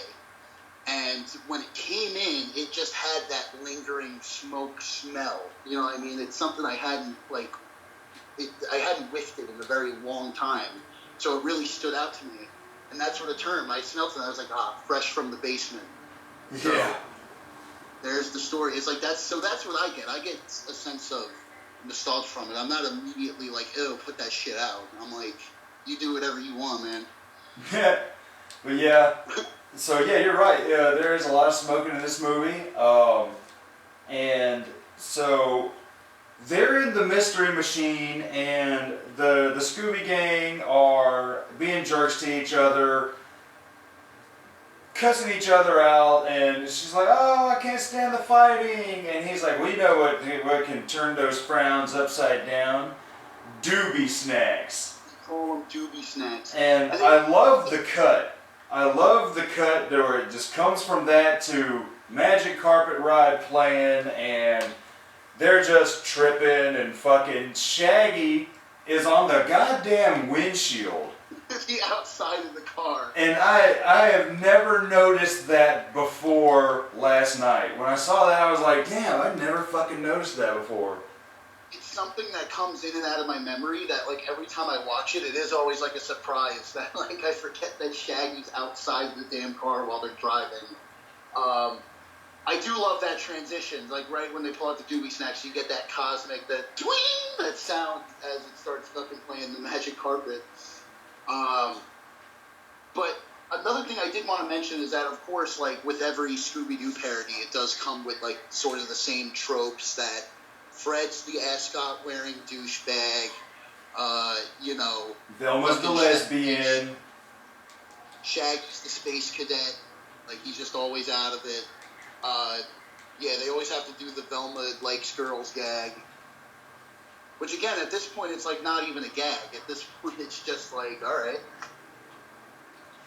And then they start talking about how they are going to fucking cut out their kidneys, sell them on the black market, and... and let's leave them in a seedy motel. And so you have Jay waking up in a bathtub, and you're like, where the fuck is this movie going? And then, it was a little dream sequence. I do like some of those quick cuts where it's just insert Jay in this situation you wouldn't expect to see Jay in. Yeah. It does feel very comic booky. Again, going back to that Chasing Dogma comic where it's like, they would do like these, from my recollection, they would do these like one-off, one-panel, like visual gags, something like that.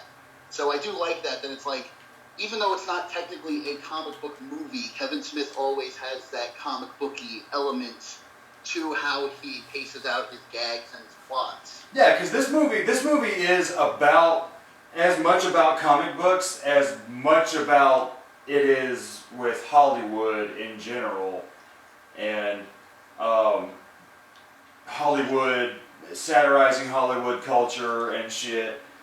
And it's a very interesting time that this movie was made too, because it was before like the huge burst of superhero movies where like something like a Blunt Man and Chronic movie could still be a blockbuster, but it also, you know, back then superhero movies were very hit or miss. They even throw like, it's the lightest little jab towards Daredevil, but on the Miramax shoot they have like the guy in the cheap Daredevil costume jumping around.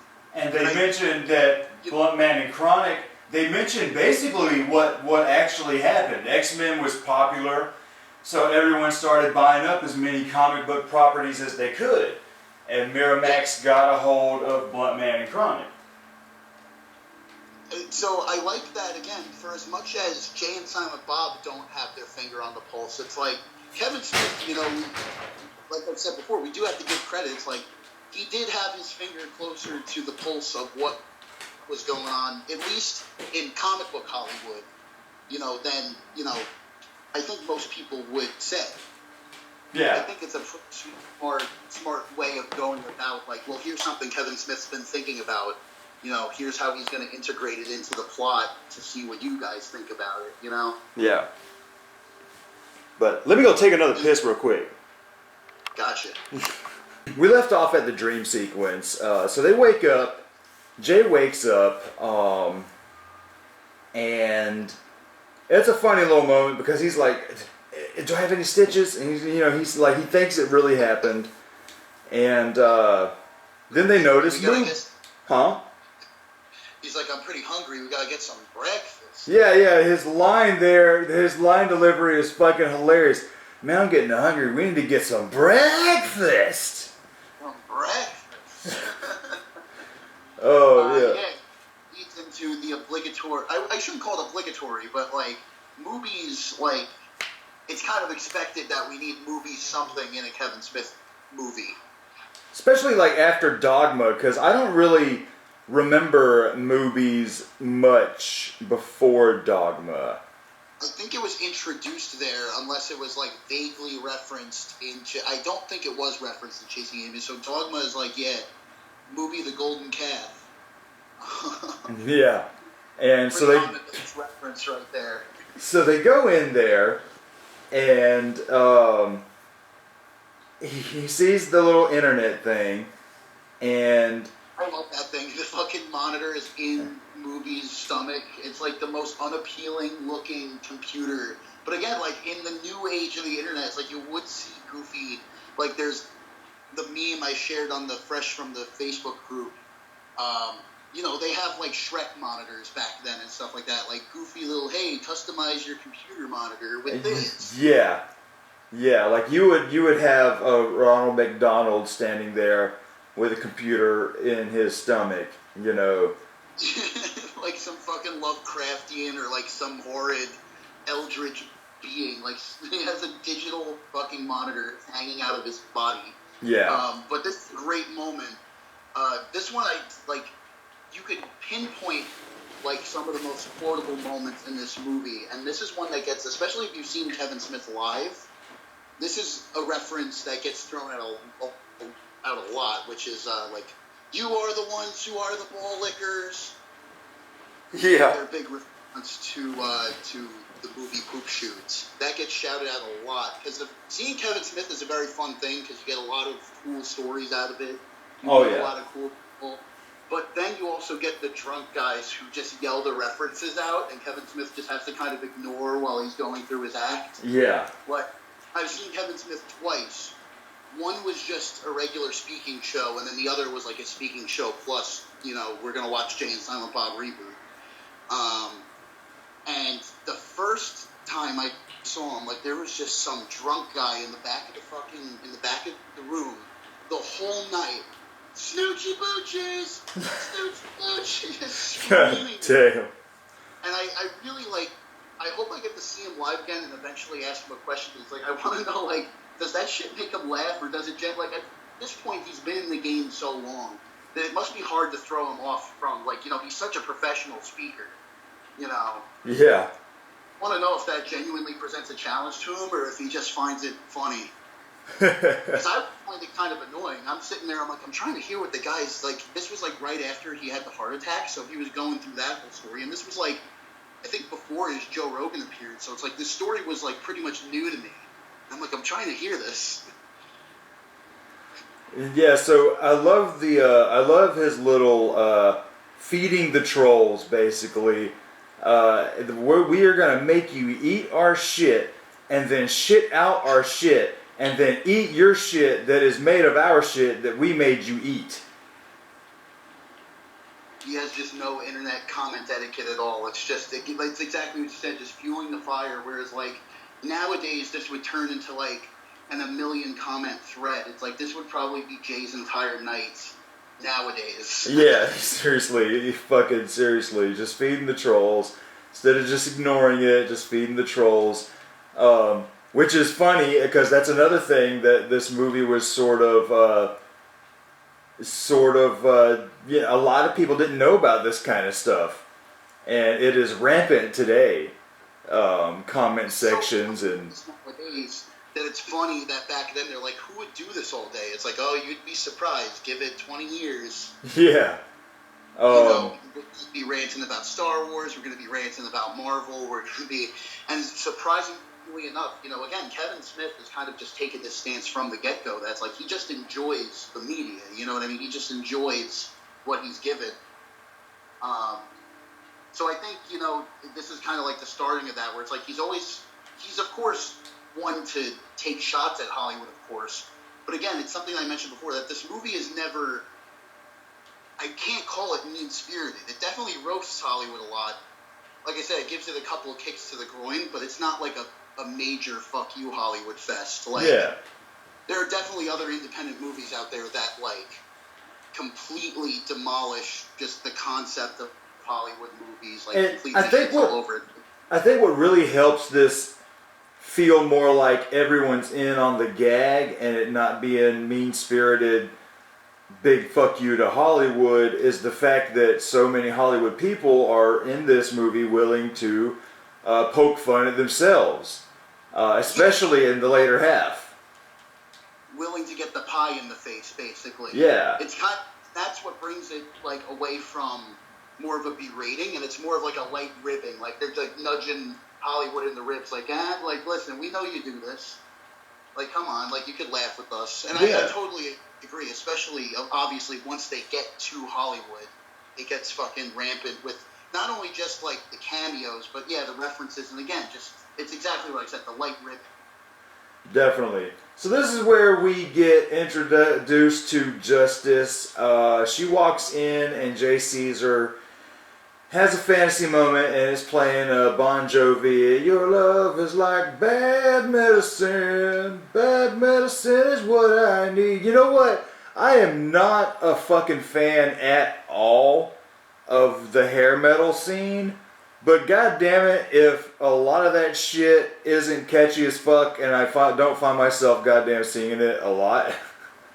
You bop your head along to it, where for me, it's definitely not something I want to, like, admit, because it's like through your own musical awakening, sometimes you're like, I like this, I don't like that hair. But it's like, I have such a nostalgia for that Bon Jovi shit just through growing up with my mom and stuff like that, that it's like, yeah, you can't help but tap your toe like a little bit to it, even though you're like, stop enjoying this. Right, like I am not a fan of that stuff. Like, I'm not going out of my way to buy any of that shit. But if it's on, I'm like, it was popular for a reason. You know what I mean? Like, it had its moment. It did what it needed to do.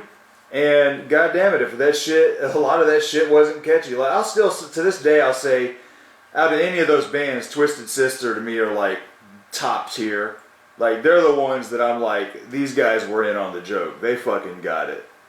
Mm-hmm. No, I totally see what you mean. And it also, it's moments like this in these movies where it's like, thank God these songs exist, because it makes for a really funny scene. I try to imagine it, and I'm pretty sure it's out there somewhere. Nowadays, with the age of the internet, I'm sure somebody has edited this scene with the Prince song originally intended for it. But, I think Bad Medicine just came in clutch for this moment. I think it's one of the better... It's kind of a Beavis and Butthead moment, honestly. It really reminds me of Do America, that he's sitting there with, like, his boner hanging out, like... Yeah, and especially with it being a hair metal song, with the way she's moving, the slow moving, like, that whole scene is hair metal music video 101 kind of shit. Stereotypical hot girl, slow motion, hair blowing around, while Bon Jovi or Whitesnake or Motley Crue are, fucking playing. So to me, it works better than it would have with a Prince song. The Prince pop song, yeah, it's very much like an 80s rock kind of moment, and then it's even amped up to the 8th degree when the rest of the girls step out of the car. Yeah, because they kind of do that again, weirdly enough. Like, that's... they kind of do the same joke so soon after this one. They do it several times throughout the movie, like the stop, strike a pose, and again, there's the one side of me that's like, I think this is Kevin Smith just poking fun of these kind of moments in other movies. Yeah. But on the other hand, I'm thinking about it, I'm like, well, his wife's one of the main girls. This also could just be him going, like, doing the Rob Zombie and just like, hey, I want to see this for a little bit. Yeah, I want to see you in some real tight leather.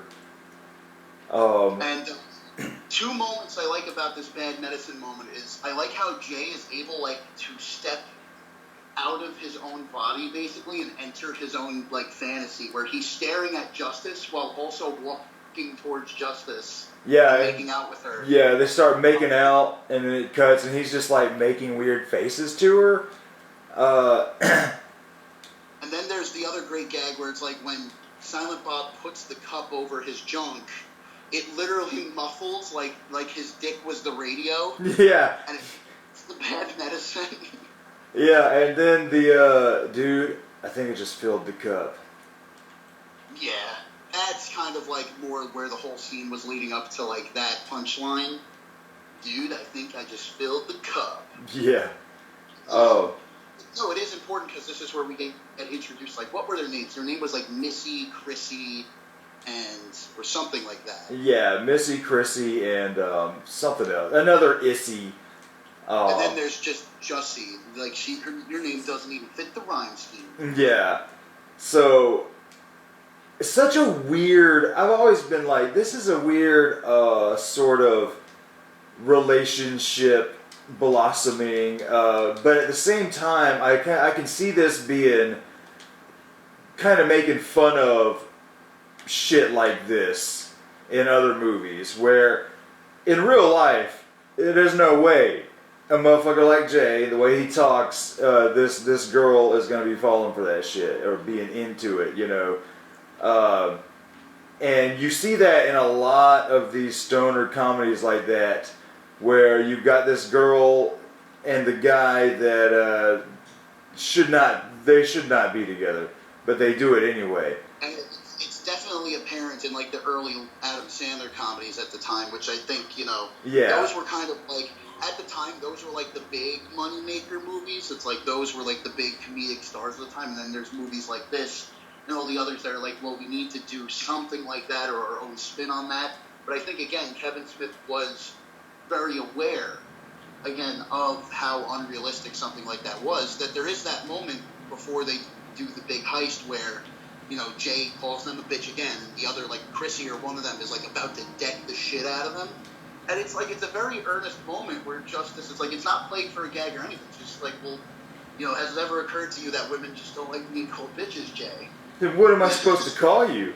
Which is definitely true, because that, you know, that's why I like this.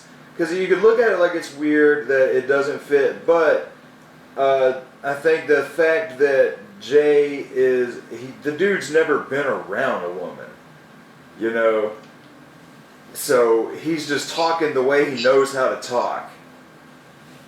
And it's not even that, like, it's one half that's how he knows how to talk just through, like, being raised around that area, but it's also, you know, that arrogance, and it's like that this is who he wants to be, you know what I mean? He wants to be the fucking dog, you know what I mean? So this is how he assumes he should, this is all his life, how you should talk to people. Like, this is how you be the cool guy, you know what I mean? Yeah. And he still doesn't learn, but we get boo-boo kitty fuck. Yeah. Yeah. But that's a little, it's getting there, I guess, but it's like, I also like in Reboot, if we're going to there, that it's like, they do establish that, like, this never would have worked out, ever. So they go outside. She convinces, or they convince her to let them hitch a ride, and boom, another slow motion. But I believe this is Run DMC playing while the other girls are coming out of the truck and slow motion, posing around and stuff. And so already you can see, like, they're being assholes to her, and they all hop on the car or in the van, and God, what is that? Sean William Scott, what is his character's name? Oh, fuck. See, I've always just called him Sean William Scott. Yeah, it's just Stifler. Stifler hops in the damn van, and it is some of the funniest shit to me. The way he fucking talks, and when they're driving, he's singing this lame ass song. I'm a noble rabbit. Lyrics. He's like stuttering and getting the wrong notes. Yeah, I don't want to die. Don't, what is it? Hey, Mr. Science Man, don't spray that aerosol in my eye. Yeah. I don't want to die. Yeah. I'm a noble rabbit. It's so fucking pretentious. It's hilarious. And he has these fake braces like falling out of his mouth the whole time. That's like, you could tell it's just really Sean William Scott like trying not to have his like prosthetic fall out. Yeah, and when I love it when Jay says, "Let me talk to you over here for a minute," and he's like, "You love animals, right?" He's like, "I love animals." I also love he keeps calling them boy. What is your major malfunction, little boy?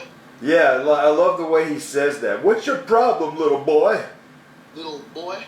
Yeah, I love sheep. So you fuck one, right? What's your damage, little boy? He's like, well, if you were a sheep, would you fuck a sheep? Well, yeah. This guy ain't one of us. He said he'd fuck a sheep. He fucking jumps and he throws him out of the van. Fuck you, you dirty sheep fucker. And nobody does anything about it either, which they mention again. They mention later when they stop that, like, hey, well, I wasn't seeing you stopping him from throwing it out. So it's like we all didn't like his stupid songs. Yeah. But he was a necessary pawn in their game. Yeah. So they're driving around and they tell Justice that she has to convince them to steal the monkey.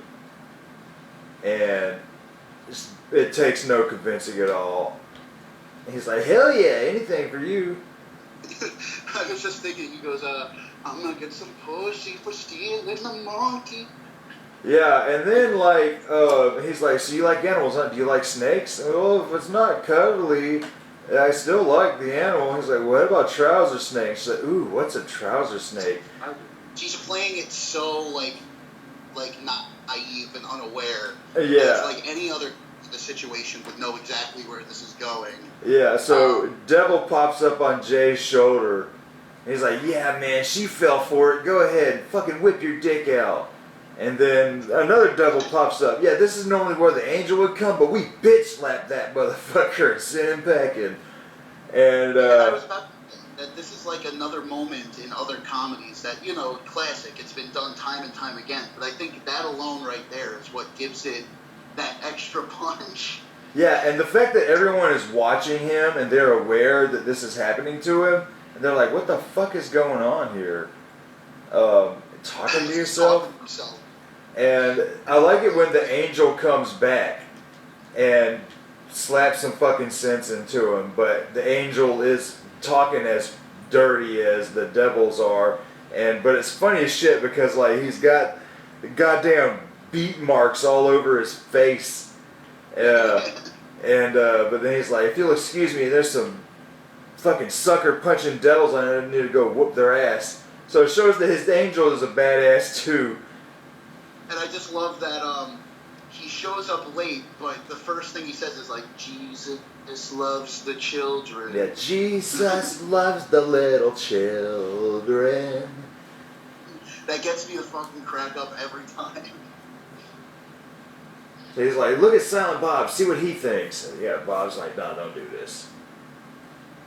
It's another great showcase of Kevin Smith's facial acting, because whenever I looked at, I might have mentioned this on a previous podcast, but like his face always reminded me of like a slightly rounder Robert Downey Jr.'s, when he gives like wide-eyed looks at Jay. He's like, he almost has that going for him, and it's always been one of my favorite moments. Just look over to Silent Bob and see if he's down with what you're saying, and he's completely in the woods about this whole thing. He's like, bro, I don't know what you're doing. I don't know what you're saying. No. Yeah. So The way the trouser snake. So do they'll pretty much go straight to the animal place after this? Yeah, because he's given the incentive of pussy, basically. The ethereal pussy. And, yeah, I think it cuts straight to, unless I'm forgetting something, I think it just cuts straight to the lab from there, where they're getting out of the van and putting their masks on. Yeah, so they get out of the van, and I love this shit. Could you say something into the camera about the clit? Another highly quotable moment. Fucking, I own the clit. All you motherfuckers. Commander. That shit is so fucking stupid. I love it. That little laugh he does where he's like, I'll fucking rub my nose on it. Yeah. And about it, and Justice just isn't having any of it because she already knows what they're setting him up for, and he plays right into the bait again, thinking that he's the baddest, that this is going to impress Justice. This is the moment I was talking about before, where it's like the other girls are sick and tired of the stuff. Silent Bob's just kind of there, like he steers him off the bad path sometimes, but he's more just like side guy. And Justice is really Jay's only defense in this whole thing. Yeah, because pretty she much. finds innocence, which again is a lot of leeway on him. Yeah. So this is where Jay and Bob go in the lab while they go to steal the diamonds, and they suit up, and all their gadgets are like these female things, like it's birth control pills for the little timer thing. They have like the little the sensor motion thing, which is like the little mirror. Mm-hmm. And again, we have another one of those moments, those Hollywood moments, where it's like, before we do this, we're gonna get out and strike a pose. Yeah, strike a pose and then walk in sequence with each other. Kind of like a Charlie's Angels kind of moment, and we have more of a Mission Impossible moment once they enter the diamonds. Yeah, so they get in there, and it's these just why they spray the I'm guessing it's like deodorant spray or something, and it shows where all the lasers are, and every one of them do these crazy fucking acrobatics. Wire work all over the place. Yeah, and then I love the last one where she throws the fucking little sensor, and they catch it, and then she's going sideways on the wall. And very much Matrix inspired. Yeah. And we only had the first Matrix movie at that time, so everybody was kind of referencing the wire works and the over-the-top. Yeah, but I'm happy that it wasn't the stereotypical Matrix parody that I saw a million times, where it was like the crane fly and then pause and then kick in the face that you saw on Deuce Bigelow is a big, Deuce Bigelow and Scary Movie both did that. And like Kung Pao, they did it with the cow and stuff like that. Like everybody doing ends back that particular moment. Yeah. Yeah. So I appreciate that this one sort of just did the wall run, but what I like is already it's ridiculous enough that they're doing these acrobatics through these lasers like that and dodging every single damn laser. And then for the last one to just be so over the top, going along the wall like that. Stage everybody. Yeah, upstage everybody, but then at the very same time with your landing, she cracks the fart, and it sets everything off.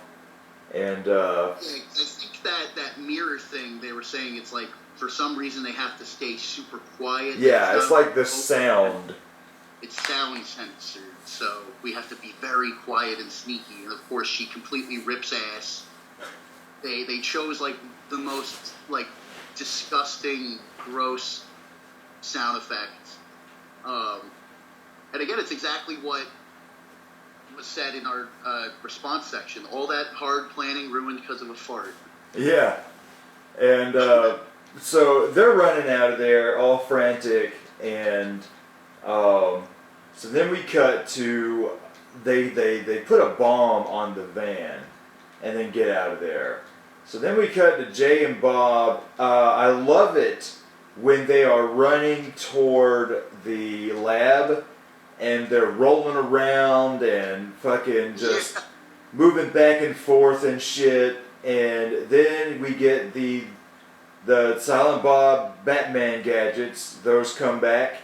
And we get kind of fixed the because there was always kind of that charming special effect in Mallrats where they grab each other and then they zoom up, they zip up into the air, but it cuts, like, it quick cuts, and they're like dummies. And Yeah. clearly, like... Yeah, you can definitely see the edit. It is... in Mallrats, but in this one, they do it a lot smoother. Yeah, they do it way smoother, and then I love it when they just bust their ass through the window. Yes. And they're even surprised. They're like, they're in. Yep, they're in. And I'm surprised that didn't set off any alarm or anything like that. Yeah, right? You got all these fucking exotic-ass animals in this building. They see through the building, and I really like the lighting.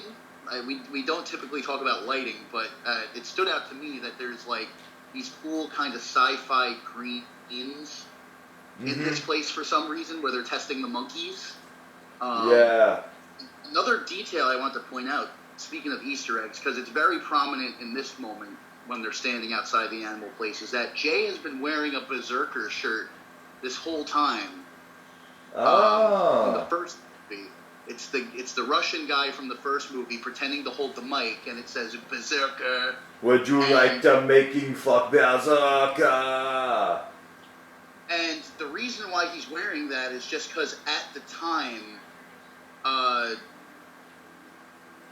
the reason why is because at the time, that was kind of just the new Kevin Smith merch at the time. We have the new Berserker shirts. But in my mind, I'm thinking, well, how in universe does this work? And maybe that guy went back to Russia and finally fulfilled his dream of being a big hot metal singer. Yeah, but then also at the same time, this movie does a Mallrats thing later on. You remember in Mallrats when they're walking through the dirt mall and T.S. grabs that Clerks hat and tries it on, then takes it off. He's like, nah, fuck that, and he tosses it away. Where you kind of have like, okay, so is this like a little in-joke, or is Clerks in some kind of way like a movie in this universe? But really it's just a little in-joke. But they do that again later on, and I'll bring it up when we get there. But yeah, fucking Berserker shirt, and they're walking around, and he finds this tranquilizer gun, and he's like, man, this shit will get you fucked up. Like Percocet.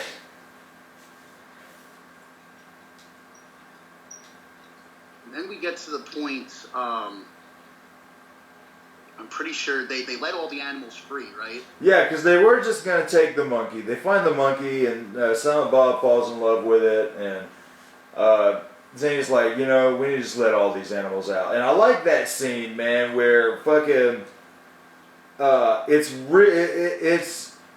it's definitely got to be computer animation with these animals running out of there. But the way they're moving, they actually, to me, it still looks pretty good, the way they're dodging these animals as they're coming out of the building.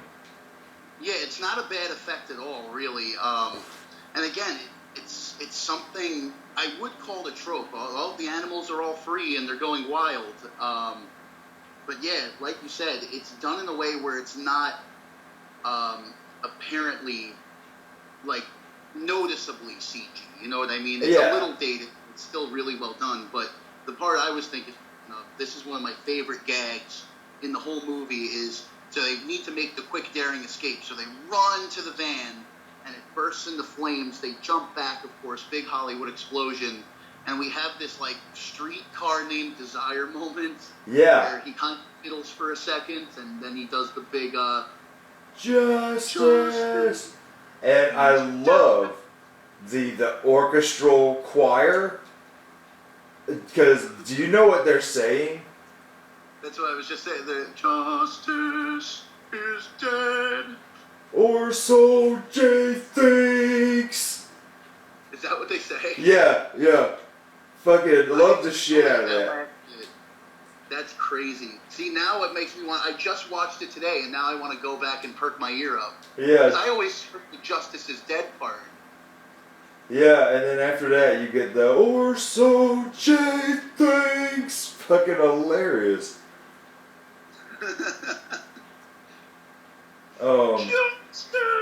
Yeah. So goddamn, So the police are out there. Yeah, that's when the explosion happens. So they start running, and damn, what the hell happens after this? Is this where? Okay, so it's like the next day, and this is where goddamn, probably one of the most memorable Will Ferrell roles to me ever. Seriously. I know a lot of people love Will Ferrell, and I just never was that highly into him. But I don't know, his character on this movie is fucking hilarious to me. I was gonna say he definitely plays it up more goofy, I think, than he ever did at that time. This was 2001, so this was still, like, he was still just known really for SNL at that time. This was a pre-Elf Will Ferrell. Yeah. Before he became really Will fucking Ferrell. Yeah. And to a lot of people, it's exactly what you're saying, that a lot of people are mixed about the Marshall Willenholly character. That I think even Kevin Smith, he put it in, of course, such great Star Wars terms, where it's like, depending on how you watch the film, Marshall Willenholly was either the Boba Fett or the Jar Jar Binks. Like, you either loved him or you hated him. Yeah. I mean, his name, right off the bat, is just a pun, and it's kind of foreshadowing for when he would do Land of the Lost, but it's just Marshall, Will, and Holly put together to make Marshall Willenholly.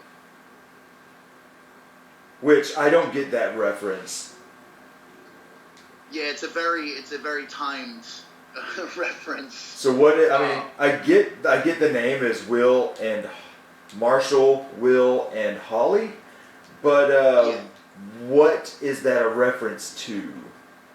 It's a reference to Land of the Lost, which was it was a very old TV show, and that's kind of like the opening theme song of Marshall, Will, and Holly. Okay.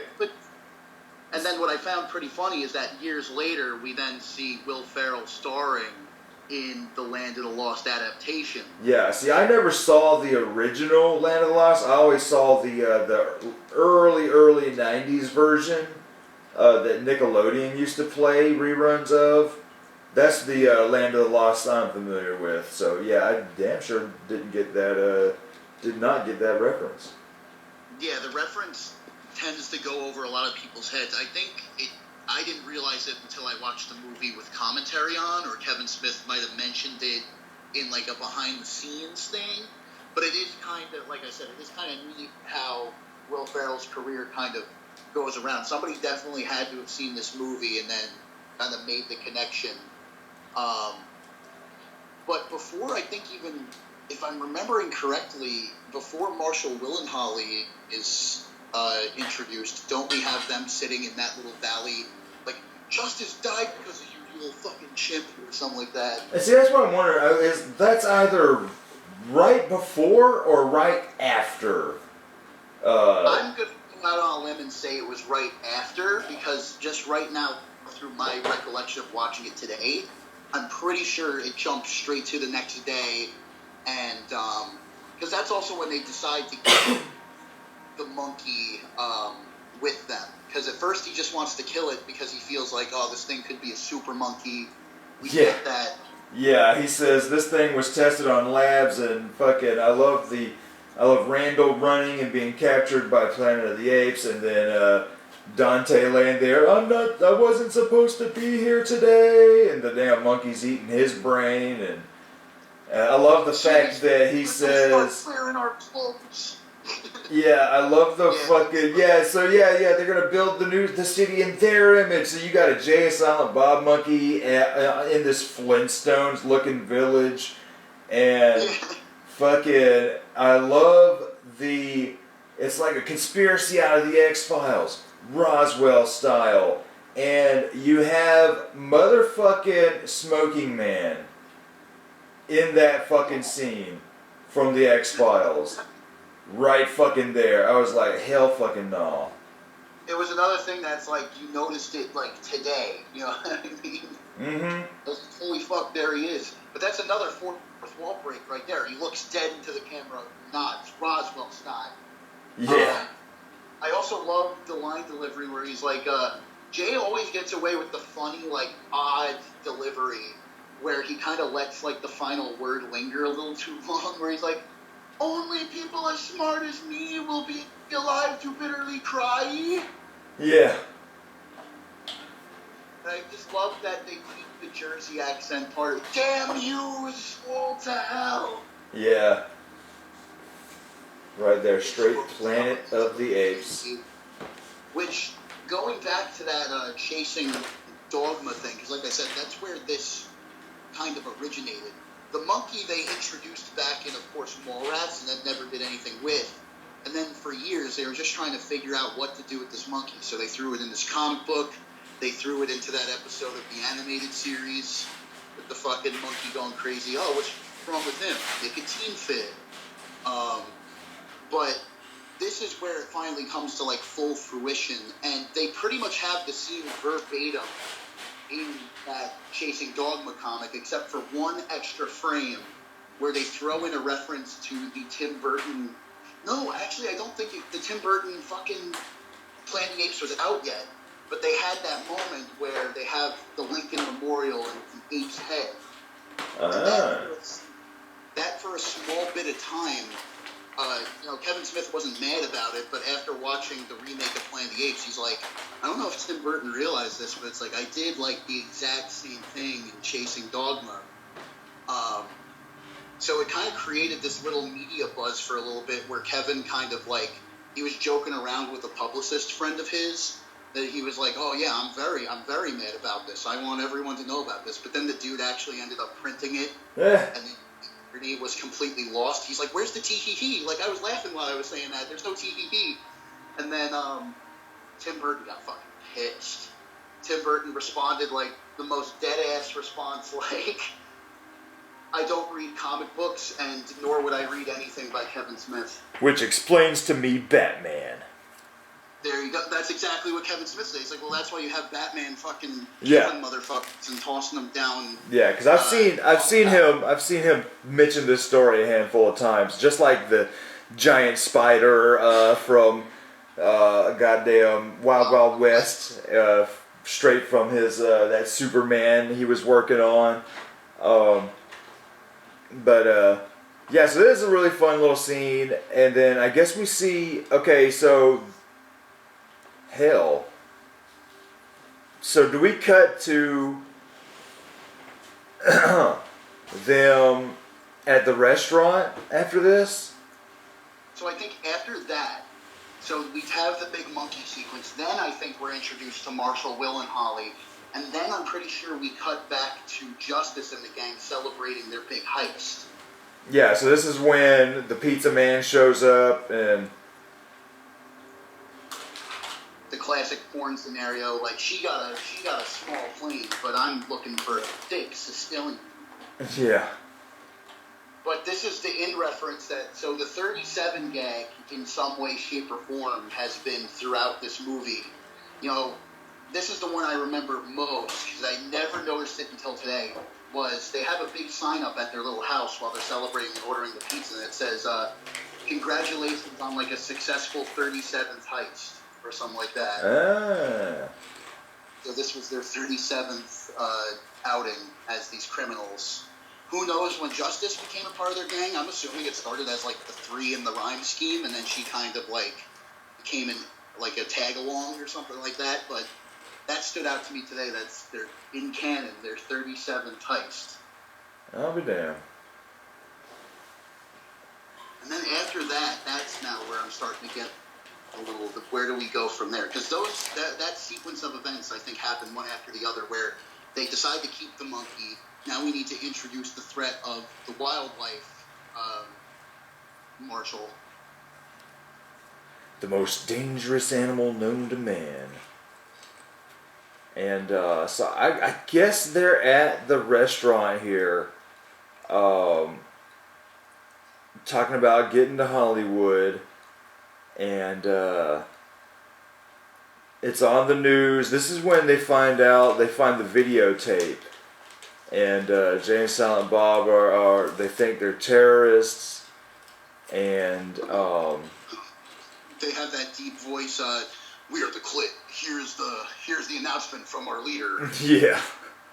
Back down. This is where we have the Jon Stewart cameo. Yeah, and this is actually really funny. You got Jon Stewart as this serious news anchor man, and fucking Will Ferrell gets up there, and they're talking about the Clit, and it's just all these innuendos, but they're playing it so straight, not knowing how inappropriate it all sounds.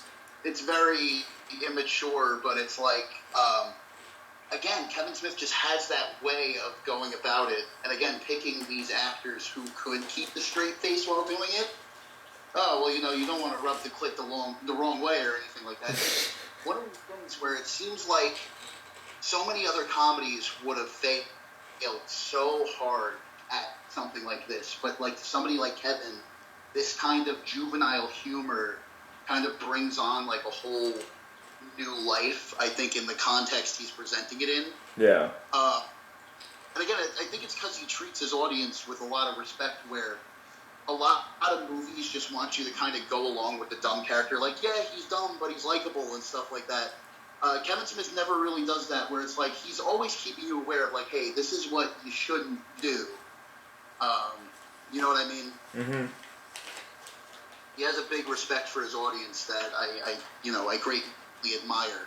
Especially, again, in something like this where they do make jokes that, oh, this is just a movie of dick and fart jokes and stuff like that. But again, it gives it that little extra to chew on. Yeah. So they get word that Jay and Silent Bob are at this diner. And we have the I don't even know what number cameo we're up to, but we have Judd Nelson as the other sheriff guy. Yeah. Oh my god. It's an ape. An orangutan's part of the great ape family. The fucking because he keeps calling it a monkey. Yeah. And so he's like, who's the wildlife marshal? Me. And he gets the damn megaphone, and he's yelling at him on there. And you and your monkey don't stand a chance. Yeah. And this is one of my favorite. Not to mention, going back to the gay jokes, this is one of the few that land for me perfectly. Yeah. And also love Jay's line delivery, where he's like, I'm not all the way gay. I'm kind of like half, but it's like my hetero life mate here. He loves the cock. Yeah. Yeah, this is one of the better sort of gay things, because it's like they get out there with the monkey dressed in clothes, and he's like, oh man, this is a bad PR moment I don't need to be on national television, having everybody think that I'm homophobic. So he's saying all this stuff, like he even says, I don't need, what kind of butt fucking Brady Bunch is this? And so he's like just trying so hard not to be homophobic that it's pretty damn hilarious. And in fact, he's trying to avoid being homophobic so much so that he just lets them go. He's like, you guys have a great day. It's not my way of life, but I'd be damned if that's not the happiest couple. Fuck! He's just like, fuck beans. God damn it. He says, fuck beans. That was them. Which is a very good use of your Will Ferrell. I was looking back at Page today, I'm like, because I always thought he said fuck me. I'm like, he said fuck beans. Yeah, fuck beans. And he says, I like it when he's like, and might I add, that's a fine looking boy you're raising. And everybody behind him are just like, this fucking idiot, man.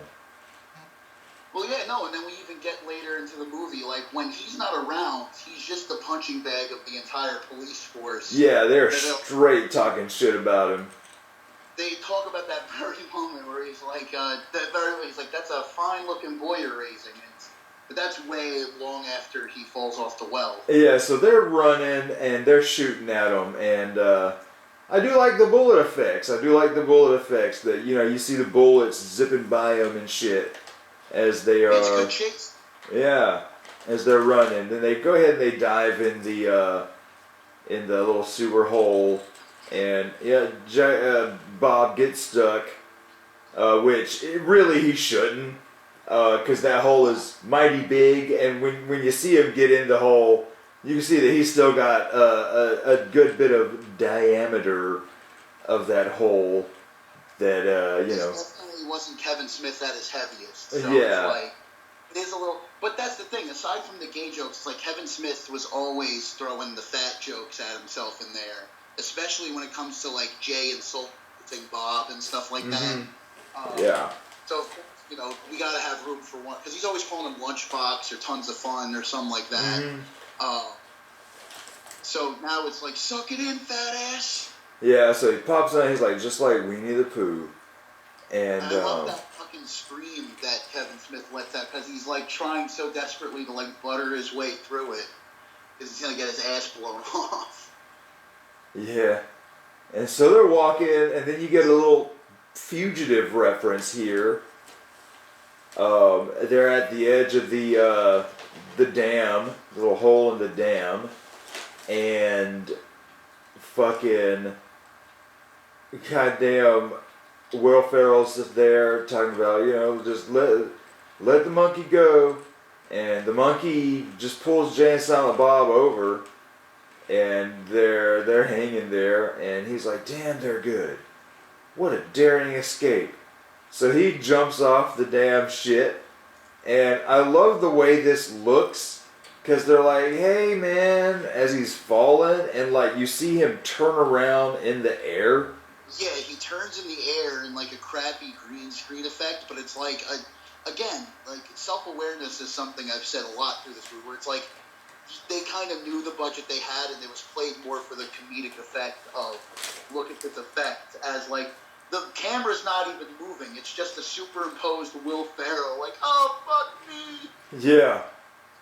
And, so they're climbing back up. Before we continue that, I also noticed, again, another reference back to Clerks 1, when Marshall Willenholly has them lined up on their knees. He goes like, see, you see what he's doing, Silent Bob? He has us lined up like circus seals. And that's kind of a throwback to that first monologue that Jay has in the first Clerks, where he's like, yeah, dude, I'll suck anybody off, I'll get on my knees and make like a circus seal.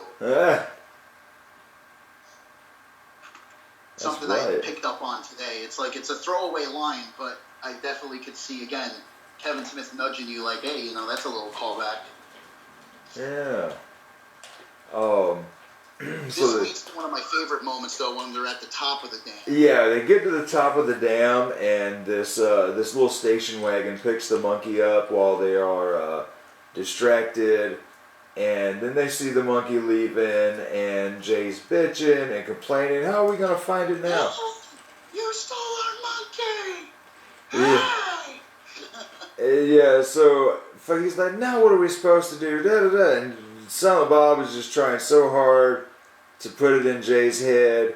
And Jay's like, man, just spit it the fuck out. Man, you can talk about that fucking Amy story all the goddamn time, but you can't say nothing, you know, so damn simple. And he just finally says, the sign on the back of the van said Critters of Hollywood. You dumb fuck. I love the shit out of that. It's one of my favorite Silent Bob speaking moments, because he always gets one or two moments to speak. And I just love, it's so great that he finally gets a moment to just say what he was thinking.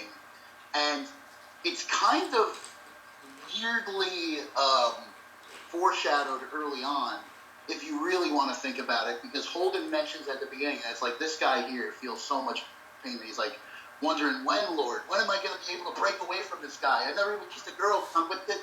Like, when, Lord, Yeah. when? You know, it's like he doesn't leave him, but he finally gets a moment just to be like, fuck you, bro. Like, Yeah. seriously. Like, it's so funny, because you, And I can't think about it. you feel his frustration.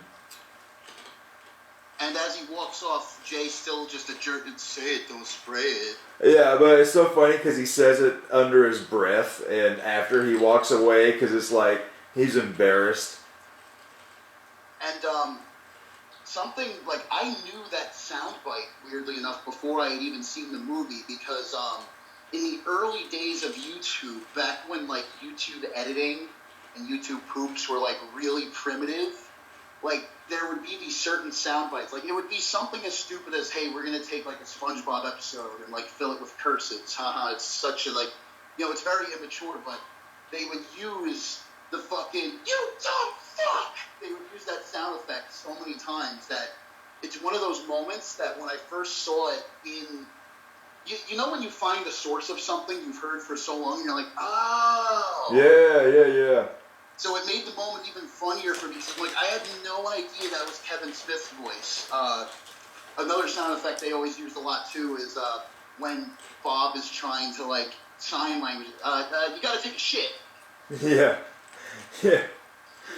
Oh my god. So now they get to Hollywood. This is it. We've entered, I guess this would be the final act, reaching towards the climax of this adventure. They finally make it to Hollywood. And I love this bit where it's the moment they enter Hollywood, they meet a couple of fellow drug dealers. Yeah.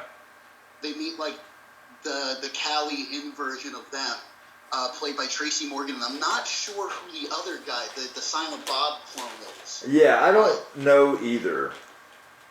You have the crack dealers and the weed dealers explaining like where they've been coming from and stuff like that. And I just love how there's also this running gag where Jay has to explain everything that's been going on thus far, and the other person responds, I don't know what the fuck you just said, but you know, I'm down with it. Yeah, and I like the way Jay explains what's going on, because he's mentioning people and things that the person he's talking to has no fucking clue who these people are. So it's like, why are you telling me all this unnecessary details?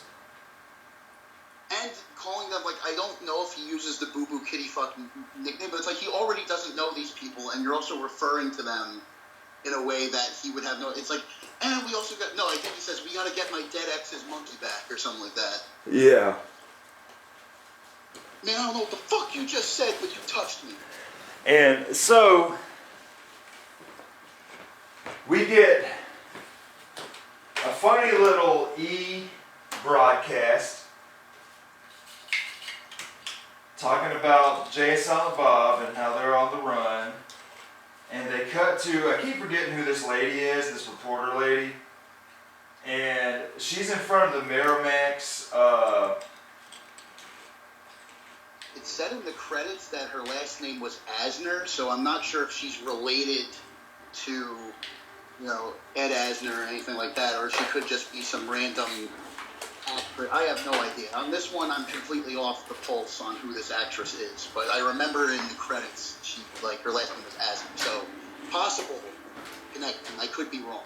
But I like it when she reads out there, because they had found his little comment on the website. And she's like, we will make you eat our expletive deleted, you know, and she just keeps saying that over and over again. It is hard to fucking say that many times. Do what? It's a real tongue twister. Mm-hmm. I'm saying, yeah, I give a lot of props to the actress for like spouting that off as fast as she did, because it is quite a tongue twister sometimes to repeatedly say expletive deleted. Yeah, and while this is going on, you got Jay and Silent Bob in the background, and they're talking about nobody really knows what they look like, and they're in the damn background making faces and shit, and so that cuts, and so they see that security's letting certain people pass, and they're like, we gotta be smooth about this, and then they just run through. We also have the moment that while they're on TV, of course, Justice is like, whoa, she falls out of her seat. And then we cut to Holden back at home. Yeah! He says something like, I wish I was still dating a lesbian right now, or something like that. Yeah, it was like, it's times like these, I wish I was still dating a lesbian. And fun little reference. And what do you call it? So you get a fun Hollywood chase scene, or Hollywood lot chase scene. I love it when they fucking run into the backdrop and all Wile E. Coyote style. Yeah, it's total Looney Tunes. Like you said, definitely wearing that cartoon influence on their sleeves for this one. Yeah, and he's like, man, Hollywood is so fake. And again, nowadays, I think about a movie nowadays, right? That it's like they're on the Miramax set, and there is a lot of references to Miramax movies. One thing when I mentioned to you that I saw shit I never noticed before, the fucking Reservoir Dogs are walking from set to set, and when the dude's fucking bleeding and shit, I'm like, hell to the no. Yeah, they're shooting fucking Reservoir Dogs on one set, they're shooting Daredevil on the other. But I also like how it's like, again, you know, if you're not looking in the background, you wouldn't notice it. Whereas nowadays, you know, with how movies are so built on nostalgia, it's like they would have probably taken a moment to let you see these characters more if it were made like you know, nowadays, 20 years later. You know, we'd probably have a moment where it's like, oh, we're really focusing on Daredevil, and they're the Reservoir. It would be more like Space Jam: A New Legacy, you know what I mean? So I like how it's more of like a Where's Waldo, where it's like, hey, if you see it, you see it. If you don't, you don't. Exactly. Because the giggles I got just seeing fucking, like, it's the cheapest Party City Daredevil suit. It sticks out like a sore thumb, and he's just doing like backflips or something like that. Like he's just evading the madness. I'm trying to think of what other references were in the background, because I do remember the Reservoir Dogs. Of course, there's the more blatant Scream reference as they go along. Yeah, so I'm gonna try to go in chronological order here. So the first spot that they bust into is fucking Good Will Hunting 2, hunting season, and I love Gus Van Sant just sitting there counting his fucking money. And he's like, yeah, what's up? Yeah, whatever. Yeah, and the conversation between Matt Damon and Ben Affleck. I like it when it's like, so they mention, the guy, the security guard is calling in Jay and Silent Bob, and they mention a so-and-so whatever code. They're like, that's for whenever there's a dead hooker in Ben Affleck's trailer. And so before this happens is when they try to convince the security guard to watch him Bob suck Jay's dick while he jacks off and watches. And we have the Diedrich Bader appearance where he's like, and when you're finished, I want you to say, my, what a lovely tea party. Yeah. So yeah, they knock him out and start running. But I like it when Jay's like, you were gonna do it, weren't you? And he's like, nuh-uh. And then Jay walks away and he kind of like nods like, maybe. Yeah, he's like, yeah, I was. But so they get to damn Good Will Hunting 2. There's a moment in the Good Will Hunting 2 scene that I always reference whenever I have to like act on my friend's film, or like whenever I have to do like an on-screen appearance at all before the take goes. I'm always like, lion face, lemon face, Yeah. Oh.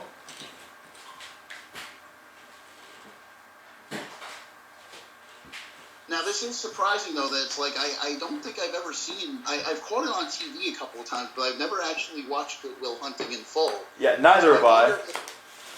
Because I already find the scene really funny. I do get some of the scenes that they're, you know, poking fun of, but, you know, it is something I've wondered for a long time, where it's like, I should probably sit down and watch this movie, and this scene will probably be even 10 times more hilarious. Yeah, and I like it when he says, you're just not that good, Will Hunting.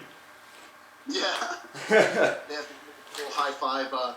And none of them are, like, I'm assuming none of them are acting the way they normally, because Ben Affleck's being a complete fucking goofball. Yeah, Ben Affleck is definitely being a hardcore asshole Hollywood guy.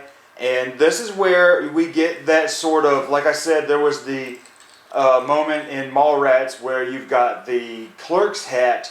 In this, you have when they're bitching about the certain types of movies that they are playing in. Matt Damon says, first you drag me into Dogma, and then now this. So it's like, damn, they're kind of referencing Dogma as if it's just a film in this universe as well. But I believe it's just more like a on the fly kind of gag. Yeah, it's not supposed to be thought of super deep, but it's like if you do want to overthink it, it's like, well, there you go. You know, who knows? But yeah, this whole scene is pretty good, and then we bring back the Phantoms because they have to run out really. Yeah, because I love this when the guy's like, "How do you like them apples?" And he's like, "I don't really like them apples." And he gets the fucking shotgun and fucking blows the dude away, and he's like, "Applesauce, bitch."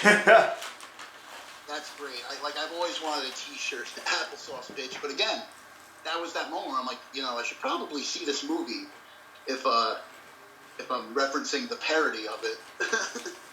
Yeah. But yeah, so you get the, "Yo, Ben, you were the bomb in Phantoms, yo." And I like it when they're like, "Oh yeah, so and so, whatever code," and he's like, "Nah, there was no hooker in my trailer last night."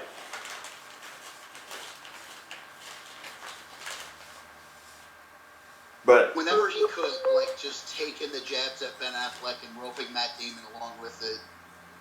Because it's true, Damon, like, I think it's just, well, now, of course, reboot, but, like, yeah, Damon was never a Kevin Smith mainstay like Ben Affleck was.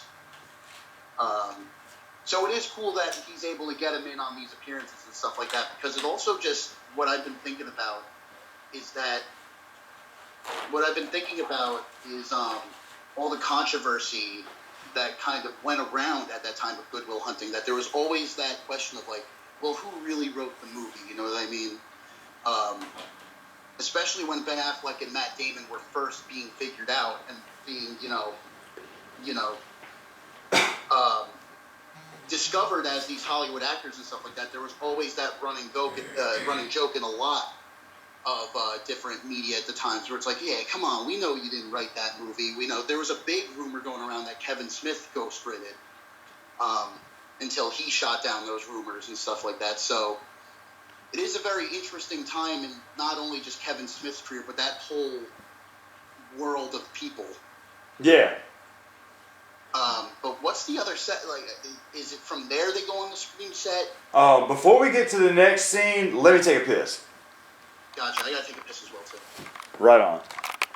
We are back from the piss break, and so I think it is the Scream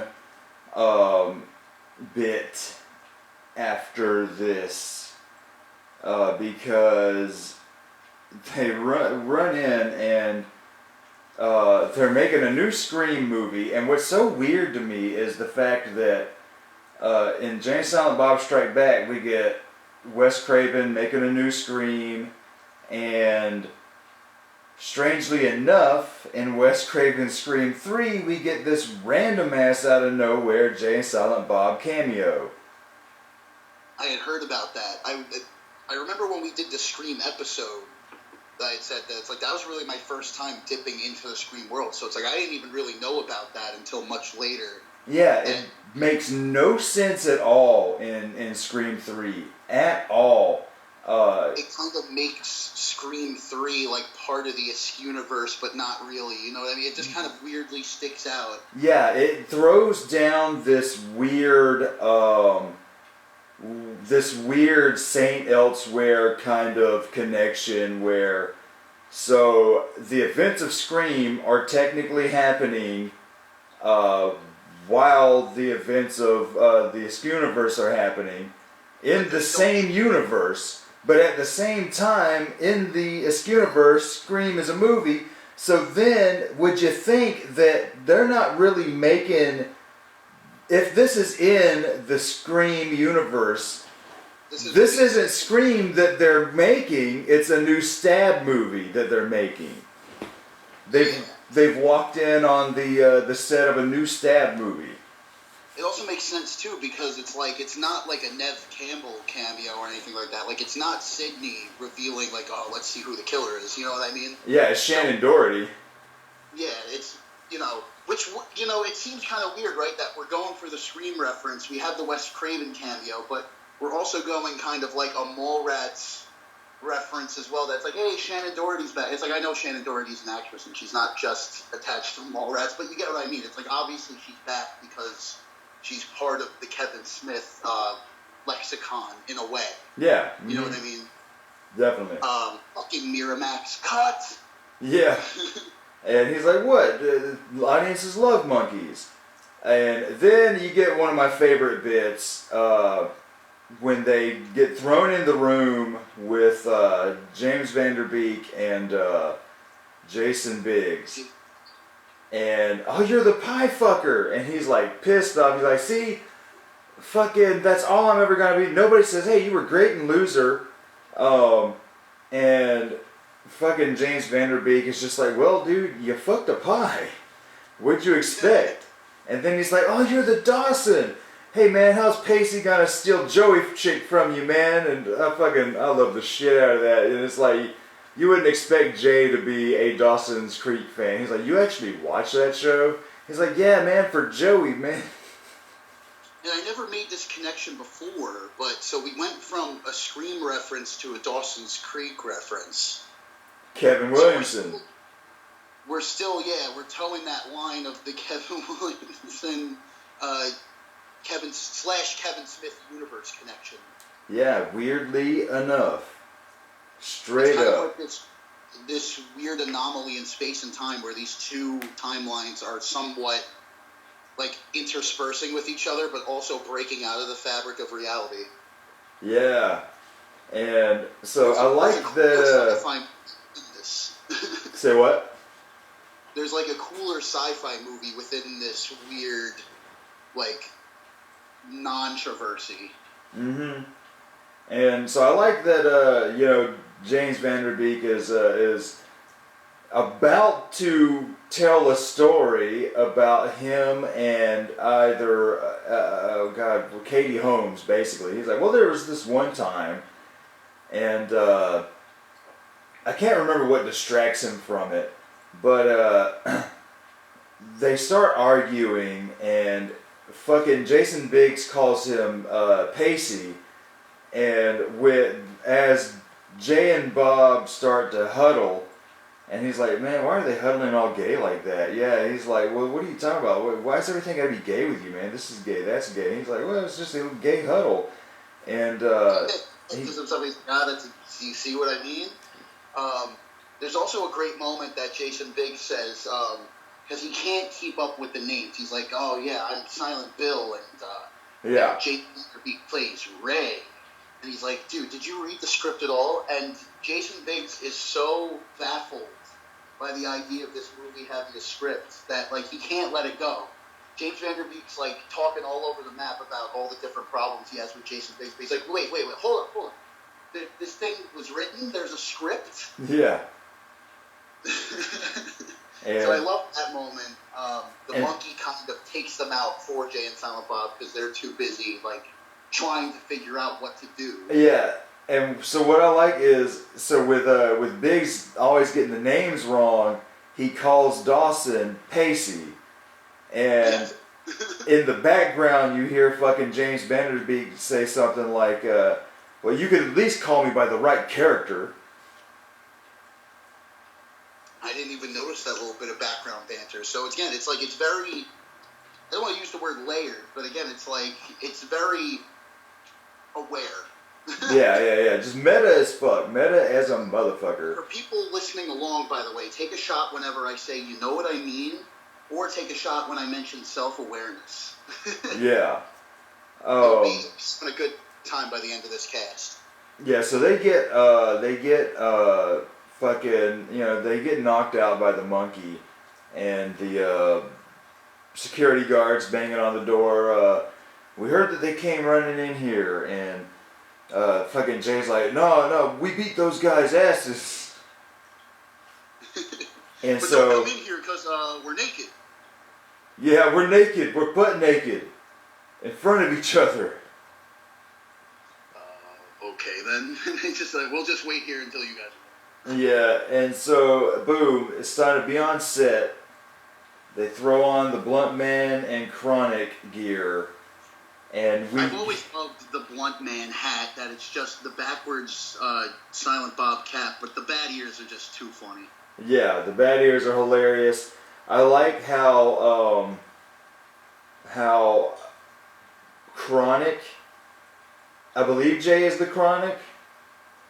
His costume is basically a joint. He's basically just a giant rat, yeah. Yeah, he's just a giant joint. And so they get on set, and then you have goddamn fucking Chris Rock as Shaka Luka King, or Shaka Luther King. And it is some of the funniest fucking shit that's coming out of his mouth when he is just belittling Jamie Kennedy. It's like, God, man. Huh? Another cameo, by the way, and yet again another one from the Scream world. I know he's not playing his Scream character, of course, but yeah, another Miramax connection, another Kevin Williamson connection. Taste the coffee, taste that booger flavor. Yeah, Jesus Christ. It's so, it is so like, damn, what a hostile ass environment to be working under. I want a blonde-haired white boy to clean it up just so I can enjoy it. Yeah, he's like, I bet you it kills him that you give a blank his coffee. God damn. Oh my God. The other guy, another guy comes with another coffee. He's like, crack it, crack, crack. His cracker senses go off. Yeah. I invented Sesame Street. I was going to call it NWP. Yeah, Jesus Christ. Inwards with puppets, like, God damn. It's like, you are an angry man. I think George Lucas is going to sue some. I love the one moment where the production assistant agrees with him and he just immediately silences him back into his place. Yeah, he's like, damn, this movie gonna make House Party look like House Party 2 or House Party 3. Shut the fuck up. But yeah, so the movie begins and boom, Mark Hamill comes out. Luke Skywalker himself comes out as Cockknocker. And it's like unapologetically just his Joker voice. Yeah, very, very similar to the Joker voice, and I like the, hey kids, it's Mark Hamill. And so they're fighting, and they're kicking ass, and he's like, what? He's like, why do they call you Cockknocker? Well, there's a really funny story behind it, and boom, punches him in the balls with his giant hand. And so you get this cool ass fucking fight, then you get Silent Bob's Jedi powers trick, and a cool damn fight scene. And funnily enough, like, you get shit in there. Well, okay, never mind. Yeah, so this is 2 years after Phantom Menace, so it's definitely ripping on Phantom Menace, especially with the double saber. Double saber, yeah. And but it's still not as like over the top as parodies of the prequels go. Like, especially since not all the movies were out yet, a lot of the parody of the fight scenes in that like still haven't been, completely like run dry yet. You know what I mean? Yeah. They really only one gag where Mark Hamill does like an unrealistic like wire work flip. Mm-hmm. Or it might have been Jay. Like one of them does a crazy big jump, and that's kind of like the only reference. Yeah, he says, you're not gonna upstage me, Vanderbeek. Yeah. And I like it when he turns part of the lightsaber off and then he fucking smokes out of it. That's great. Yeah, he blows out the smoke out of the side of his mouth. I think another thing I really like about it is that it's such a clever way. Of course, it's like dumb stoner's humor, but it's a clever way of getting around the lightsaber like copyright, basically, where it's like you can still reference it, but it's a whole new. It's a bong saber, you know what I mean? And Mark Hamill's lightsaber is basically just a giant cock. Yeah, and I like how when Mark Hamill's lightsaber comes out, it's just a flopping dildo. Yeah, it makes a little like, and they make different noises too when they whir and buzz and stuff like that. So it's completely like, it's right in the fair use game, Yeah. Very much like the Schwartz. Very much. That Spaceballs realm. Yeah. But then when he gets his arm, Chaka, can I get a cut here? When he gets his fucking hand cut off, the little dildo saber like spurts out a little like fucking climax. Yeah, and then he says, "Not again." I really do love the design of both those sabers, though. Yeah. Really funny sight gag. Not again. Yeah, another fourth wall break, and then he's like, you know what? I'm out of this. I quit. Yeah, if you need me, I'll be in my trailer. So this is where everyone comes in. The marshal comes in, the justice shows up, and then the other girls show up. Everyone just meets right here, and we have a big old shootout. And I love it when Will and Holly start shooting, because he is backing up and he's shooting everywhere and he's going shit, shit, shit, shit. And it's like, damn, that dude is gonna fucking accidentally kill somebody. Which, he does with Booby. Oh yeah, because he busts up in there and he fucking shoots Booby in the goddamn stomach. Yeah, you're right. Clear through the fucking stomach, and he's like, I think I'm on the wrong set. Before that, he does like the most pathetic like jump over a car windshield. Oh yeah, dude, that was hilarious. Fuck. That's such a good like young Will Ferrell moment, because it's like that's the kind of humor that you come to know of him later on in his career. Yeah, where he's trying to be so cool but failing at it. Failing. So he kills Mooby. And another thing I love about this shootout scene once he's in the Blunt Man and Chronic set is there's that moment where they have him behind cover basically, and he jumps out and starts shooting again, and just the faces, the mugging that Will Ferrell is doing kills me every time. His eyes are squint. He's not even looking at them. He's these kindergarten faces. You know what I mean? Yeah. And so this is also where we have Banky Edwards shows back up.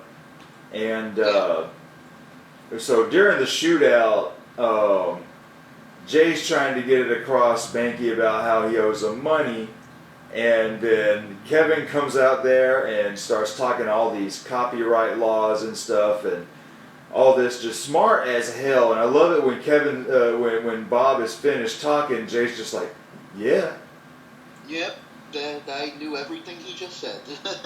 And fucking. And the rare moment where Bob gets like, because like I said, it's usually like one moment. Like you're lucky if you have 2 moments of him speaking, but it's like this is the second moment he's opened his mouth, and it's like a fairly big piece of dialogue. You know what I mean? That kind of just ends the whole conflict between him and Banky. That's what they basically came there to do the whole time, minus the shooting. Yeah. And just all going on while all hell is breaking loose. But yeah, Banky gets put in his place. Fucking Justice and the main leader girl of I don't know if it's Chris, Missy, or whatever, but they have like a kung fu fighting. Yeah, and it's great because it's like, well, I'll just counter it with my crouching tiger, and then it's like, well, how about some bitch? My man ain't your baby's daddy. Oh my god! So yeah, they start catfighting, and what a lame like she falls on the other girls, and all 3 of them get knocked out. Yeah, they do that one final thing where it's like, oh, she's about to get up, she's gone. And then they're all taken care of and sent off to jail. And what's it called? The Justice is like willingly, because she's in love with Jay, you know what I mean? So she willingly takes the cuffs and stuff like that, and bring me with the officer. Gives the diamonds back, and so this movie kind of has like 3 endings, because it like technically this is where it should end. Because it's like, if I go to prison, would you wait on me? Would you fuck me when we get out? No. So like the movie, any other movie would end right here. But no, we gotta have some more great references and cameos. So now everybody's done watching the Blunt Man and Chronic movie, and you have Steve Dave coming out there and talking shit, and you've got fucking Joey Lauren Adams. Yeah, Joey Lauren Adams coming out, and they're like, she's talking to the other the other chick from Mallrats, who was the one with Ben Affleck's other character, the guy who likes to do it in the ass. Yeah. It's the same character from Mallrats. In the background, you have Scott Mosier as Willem Black, because he's looking up at the fucking Blunt Man Chronic bus. He goes, "That's beautiful, man." Yeah. And which he so was in the movie before at the Miramax set, but of course, this is him reprising that role from Clerks. mm-hmm. It wouldn't be a Kevin Smith movie if you didn't have multiple Scott Mosiers. And so Joy Lauren Adams is talking about, what if they made a movie about you and your relationship with Holden? And she's like, that'll never work as a movie. So another little funny meta reference. And then is it Brody and or is it Banky and the guy from Chasing Amy? I always forget his name. It would make more sense that it's Banky, and it's just great to see him again, bro. Yeah. Chasing Amy, because he hasn't lost a beat with the goddamn with just the snarkiness and the sassiness and stuff like that. It's like you're right back into their world. Yeah. I'm trying to remember, I can't believe I forgot this character's name. Let's take a quick look here. Hooper X. Yeah. Yeah, Hooper X. So it's great to see him, even if it's just for but a brief moment. They have a great little interaction together. Who else shows up? I know they have Marshall, Will and Holly, and Justice. She's all in the chains and stuff like that. That she was able to go see the movie. I think Dante and Randall walk out as well, but they don't have they have one quick little exchange. Yeah, because Randall says that was the worst thing since Clash of the Titans, or something like that. Yeah. And, Dante complains about something, some way they represented him or something like that. Oh yeah, I can't believe they had Judi Dench play me. Oh my god, that's what it was. And then, boom, ending number 3. Hey you guys, Morris Day and the motherfucking Times playing across the street. So we get a cool we get Morris Day up there, they're all playing the OEOEO Jungle Love. And it's such a cool... comedy of this time will have a pop song playing while we round off all the names. Yeah, we round off all the names, all the cameos, credits roll, it's a big old dance party, Everyone gets up there, starts doing the Jungle Love dance, and it's what a kick-ass song, though. Kick-ass song all the way. And, but before this movie has 4 endings. Because any other movie, it would end and even show credits during the kick-ass montage. When they take their money and they fly to all the kids and whoop their asses. That's true. That happens right before the movie, I think. Is that after? I think it's, before the movie premieres. Yeah. And what I find interesting about this scene, I'm glad you brought it up, because we have Jason Lee's first character from Mallrats sending them on this journey at the beginning of the movie. And then to wrap things up, we end on Banky, Jason Lee's other character, sending them off on this kind of closing mission where they go around to beat all the haters. Yeah. And I like that Stroke 9 song, that how many people want to kick some ass? I do.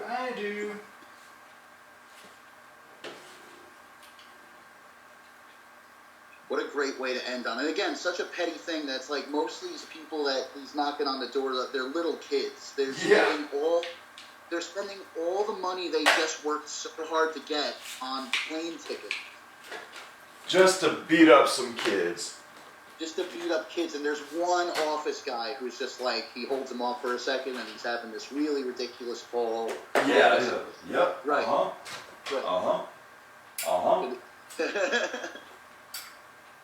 And they finally start choking him with the cord. But yeah, so it ends on the big Jungle Love dance party. And what would it be? It wouldn't be a buddy comedy if it didn't end on a freeze frame. Yeah.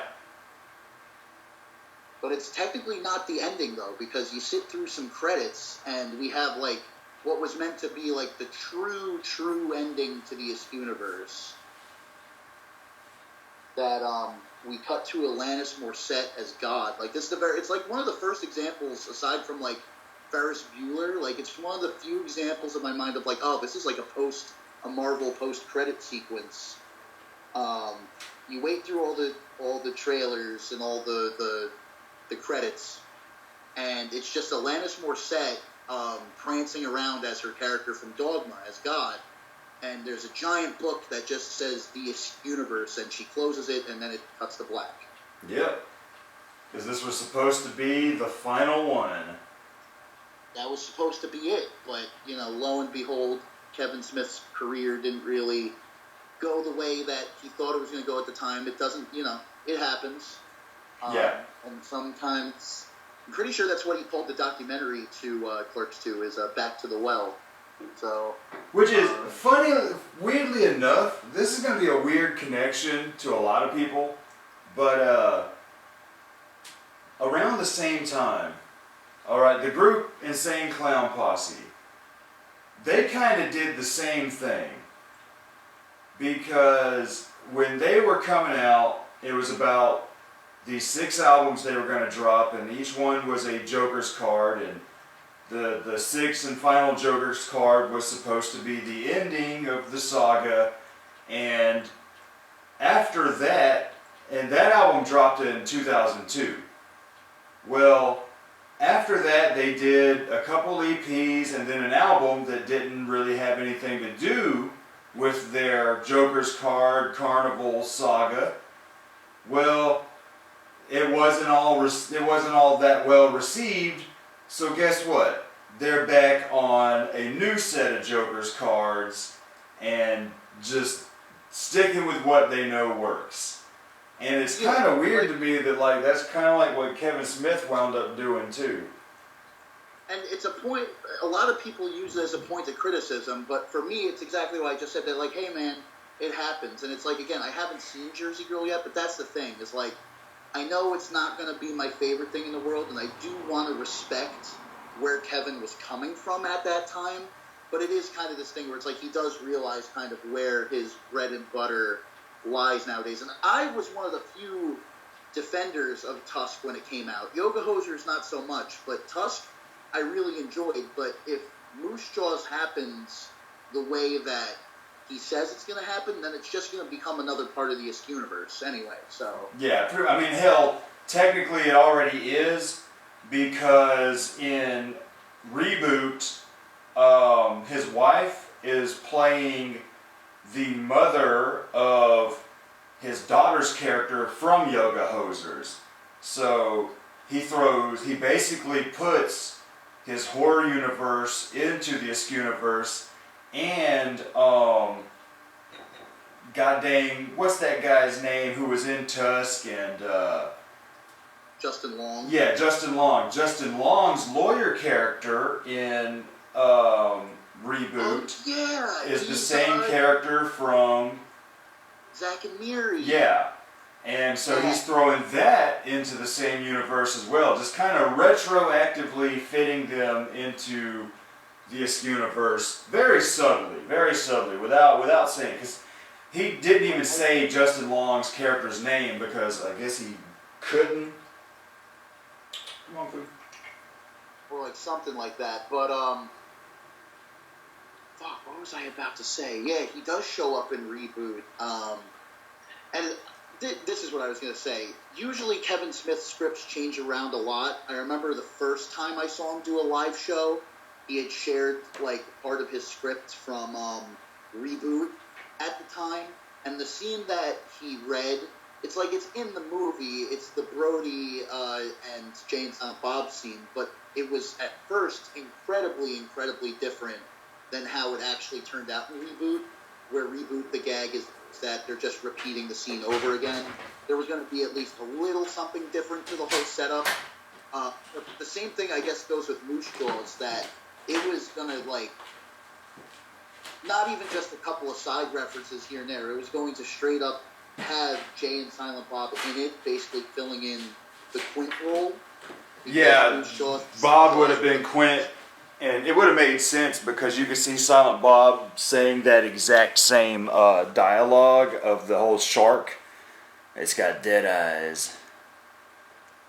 But it also makes me question, it's like, would this be there's no way he could actually kill off Jay and Silent Bob, but it's like, if they're both filling in the Quint role, it's like, they're at least going to get eaten. Yeah. You know?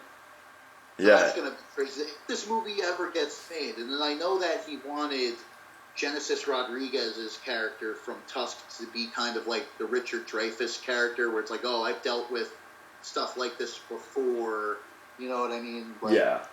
So it's an interesting premise. I don't, at this point we have Clerks 3 in the making. He has that script for Mallrats 2 where he's gone back and forth like, oh, it's going to be a movie. Oh, it's going to be a show. Oh, it's going to be a movie. Yeah, I'm actually disappointed that didn't happen because he went so hardcore getting everyone back on board. For Mallrats, yeah.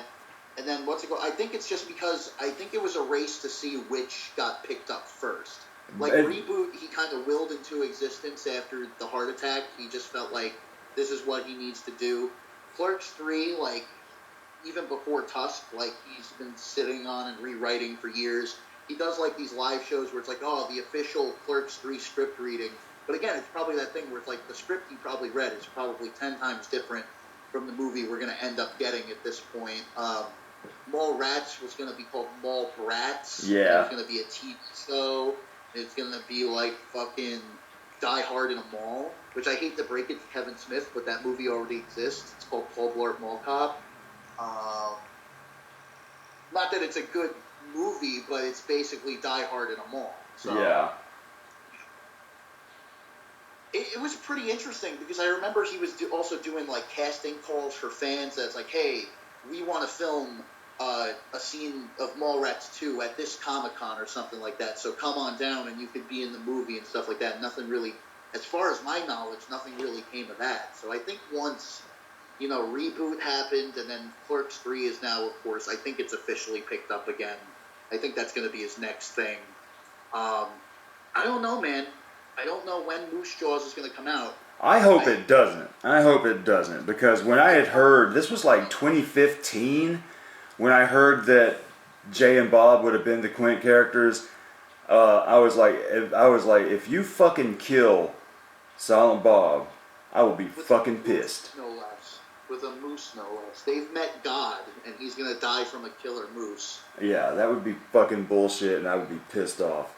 But I am interested because, again, it's like I want to support Kevin, and there is kind of like in a lot of filmmakers, you know what I mean? You see it with a lot of these big idea people where it's like the movies may not necessarily be good, but it's like I like the creativity. I like where you're going with this, you know what I mean? So it's like I'm kind of two minds about Moose Jaws because when Tusk came out, I was a big fan of it, and then I was kind of championing, hey, let's give Yoga Hosers a chance, you know what I mean? Like, I know they're weirder, but let's see what Kevin had. But after seeing Yoga Hosers, yeah, I'm kind of here or there about Moose Jaws. It'd be interesting to see, and I know he still wears, like, the Moose Jaws, like, fucking hockey jerseys out wherever he goes, so I think it's still on the back burner, but, like, it's not something I'm necessarily, like, holding my breath for. And what he doesn't understand is we've already got technically a Moose Jaws, and it was Lion Jaws, but it was called Ghost in the Darkness. And I'm pretty sure there's another deer movie called like Antlers or something like that that's already kind of did that concept.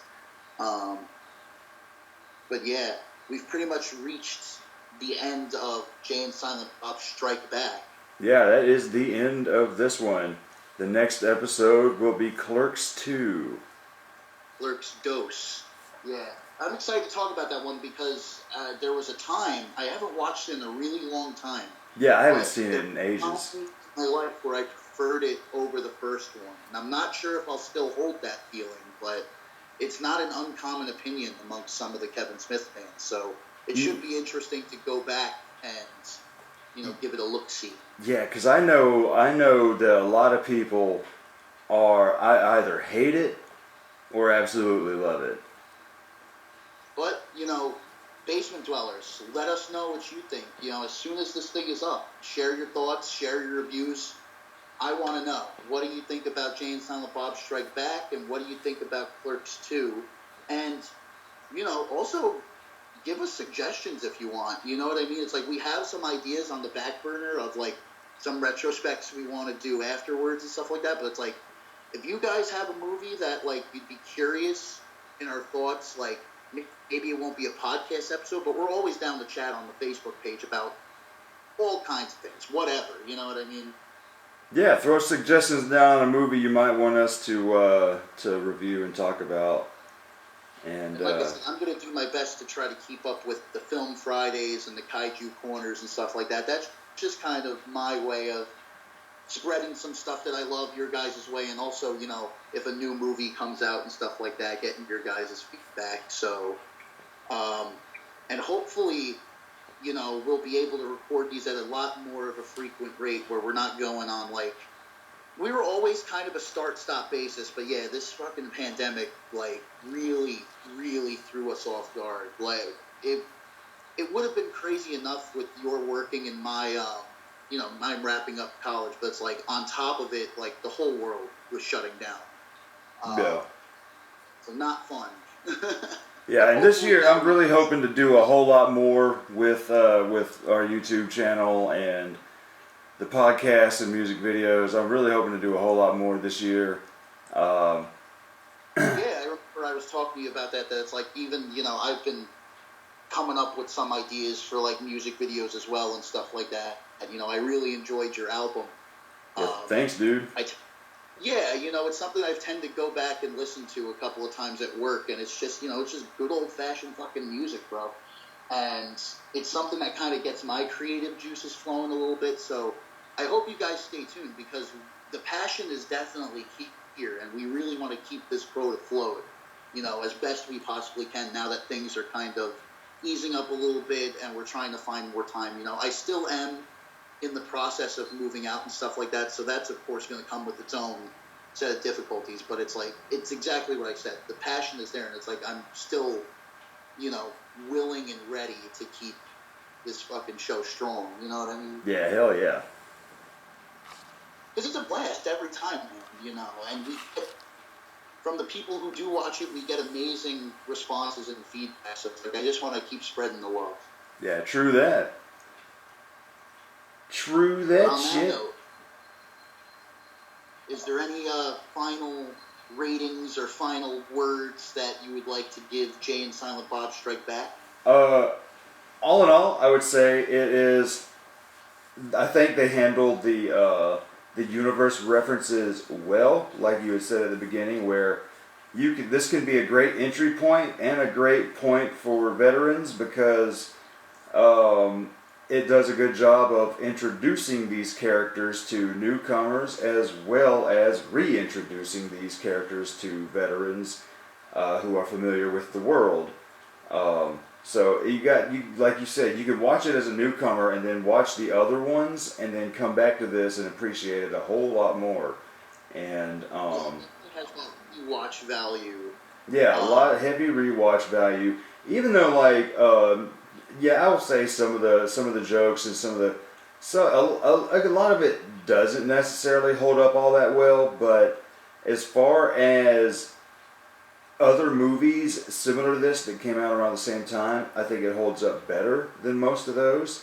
Because it has that charm and that genuineness to it. You know what I mean? It's like we mentioned at the beginning of this podcast, that there's a lot of people who are trying to be the Kevin Smith clones. So you definitely feel that, like, hey, they're trying to be something that they're not, kind of thing, where it's like, you know, when you have Kevin Smith sitting down, especially at this time in his life, you know, the scripts are going to be good. You know what I mean? There's going to be at least something interesting to chew on.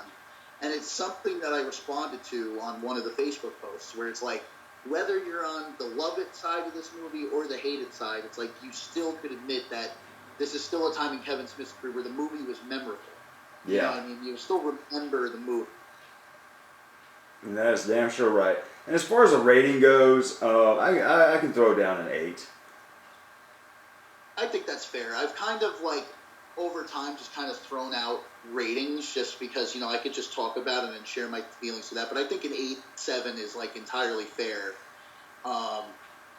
It would be interesting to hear what some of the other viewers think, I guess, in terms of a rating, just because I bet there's a lot of people who would rate it a 4 or like 5 right down the middle, But I would say it is an above average buddy comedy. And see, I got a buddy at work that absolutely loves Clerks 2, but fucking hates Strikes Back.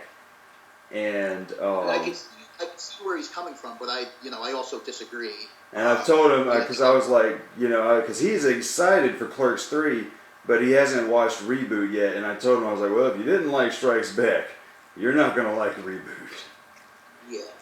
Again, it's that grounded versus that cartoony, you know what I mean? Yeah. And I guess that's what some of people into Clerks 2, that's what some people's problem with that as well, is that it kind of blurs that line a little bit between here's the lived in, early Kevin Smith Clerks stuff versus here's like a dance sequence to the Jackson 5. Yeah, and me and him will talk about these movies all day, and Strikes Back is the only one that he doesn't like. So he can handle the half cartooniness of Mallrats, but as the complete cartooniness of Strikes Back, he's not in it. Yeah, I think there's room for it all, in my opinion. Yeah, I like them all. I don't dislike a single one of these movies. That's what I'm saying. I think the word hatred, like even the ones that I don't particularly like I would say I don't think I'm the biggest fan of Reboot. It's been a while since I watched it, but I could take it or leave it, but like I never walk out of it like, oh, I fucking hated that. You know what I mean? Yeah. I can't wait till we get to that one. We got 2 more episodes of the Kevin Smith Retro, and I'm really looking forward to getting into Reboot. It will be fun. There is a lot to discuss, especially seeing as how much to discuss with this movie there was. I don't want to call it a carbon copy of that movie, but it is the reboot. So. Yeah, hell yeah. So give us your thoughts, y'all. We gotta sign off. All right, dudes. Catch you guys later.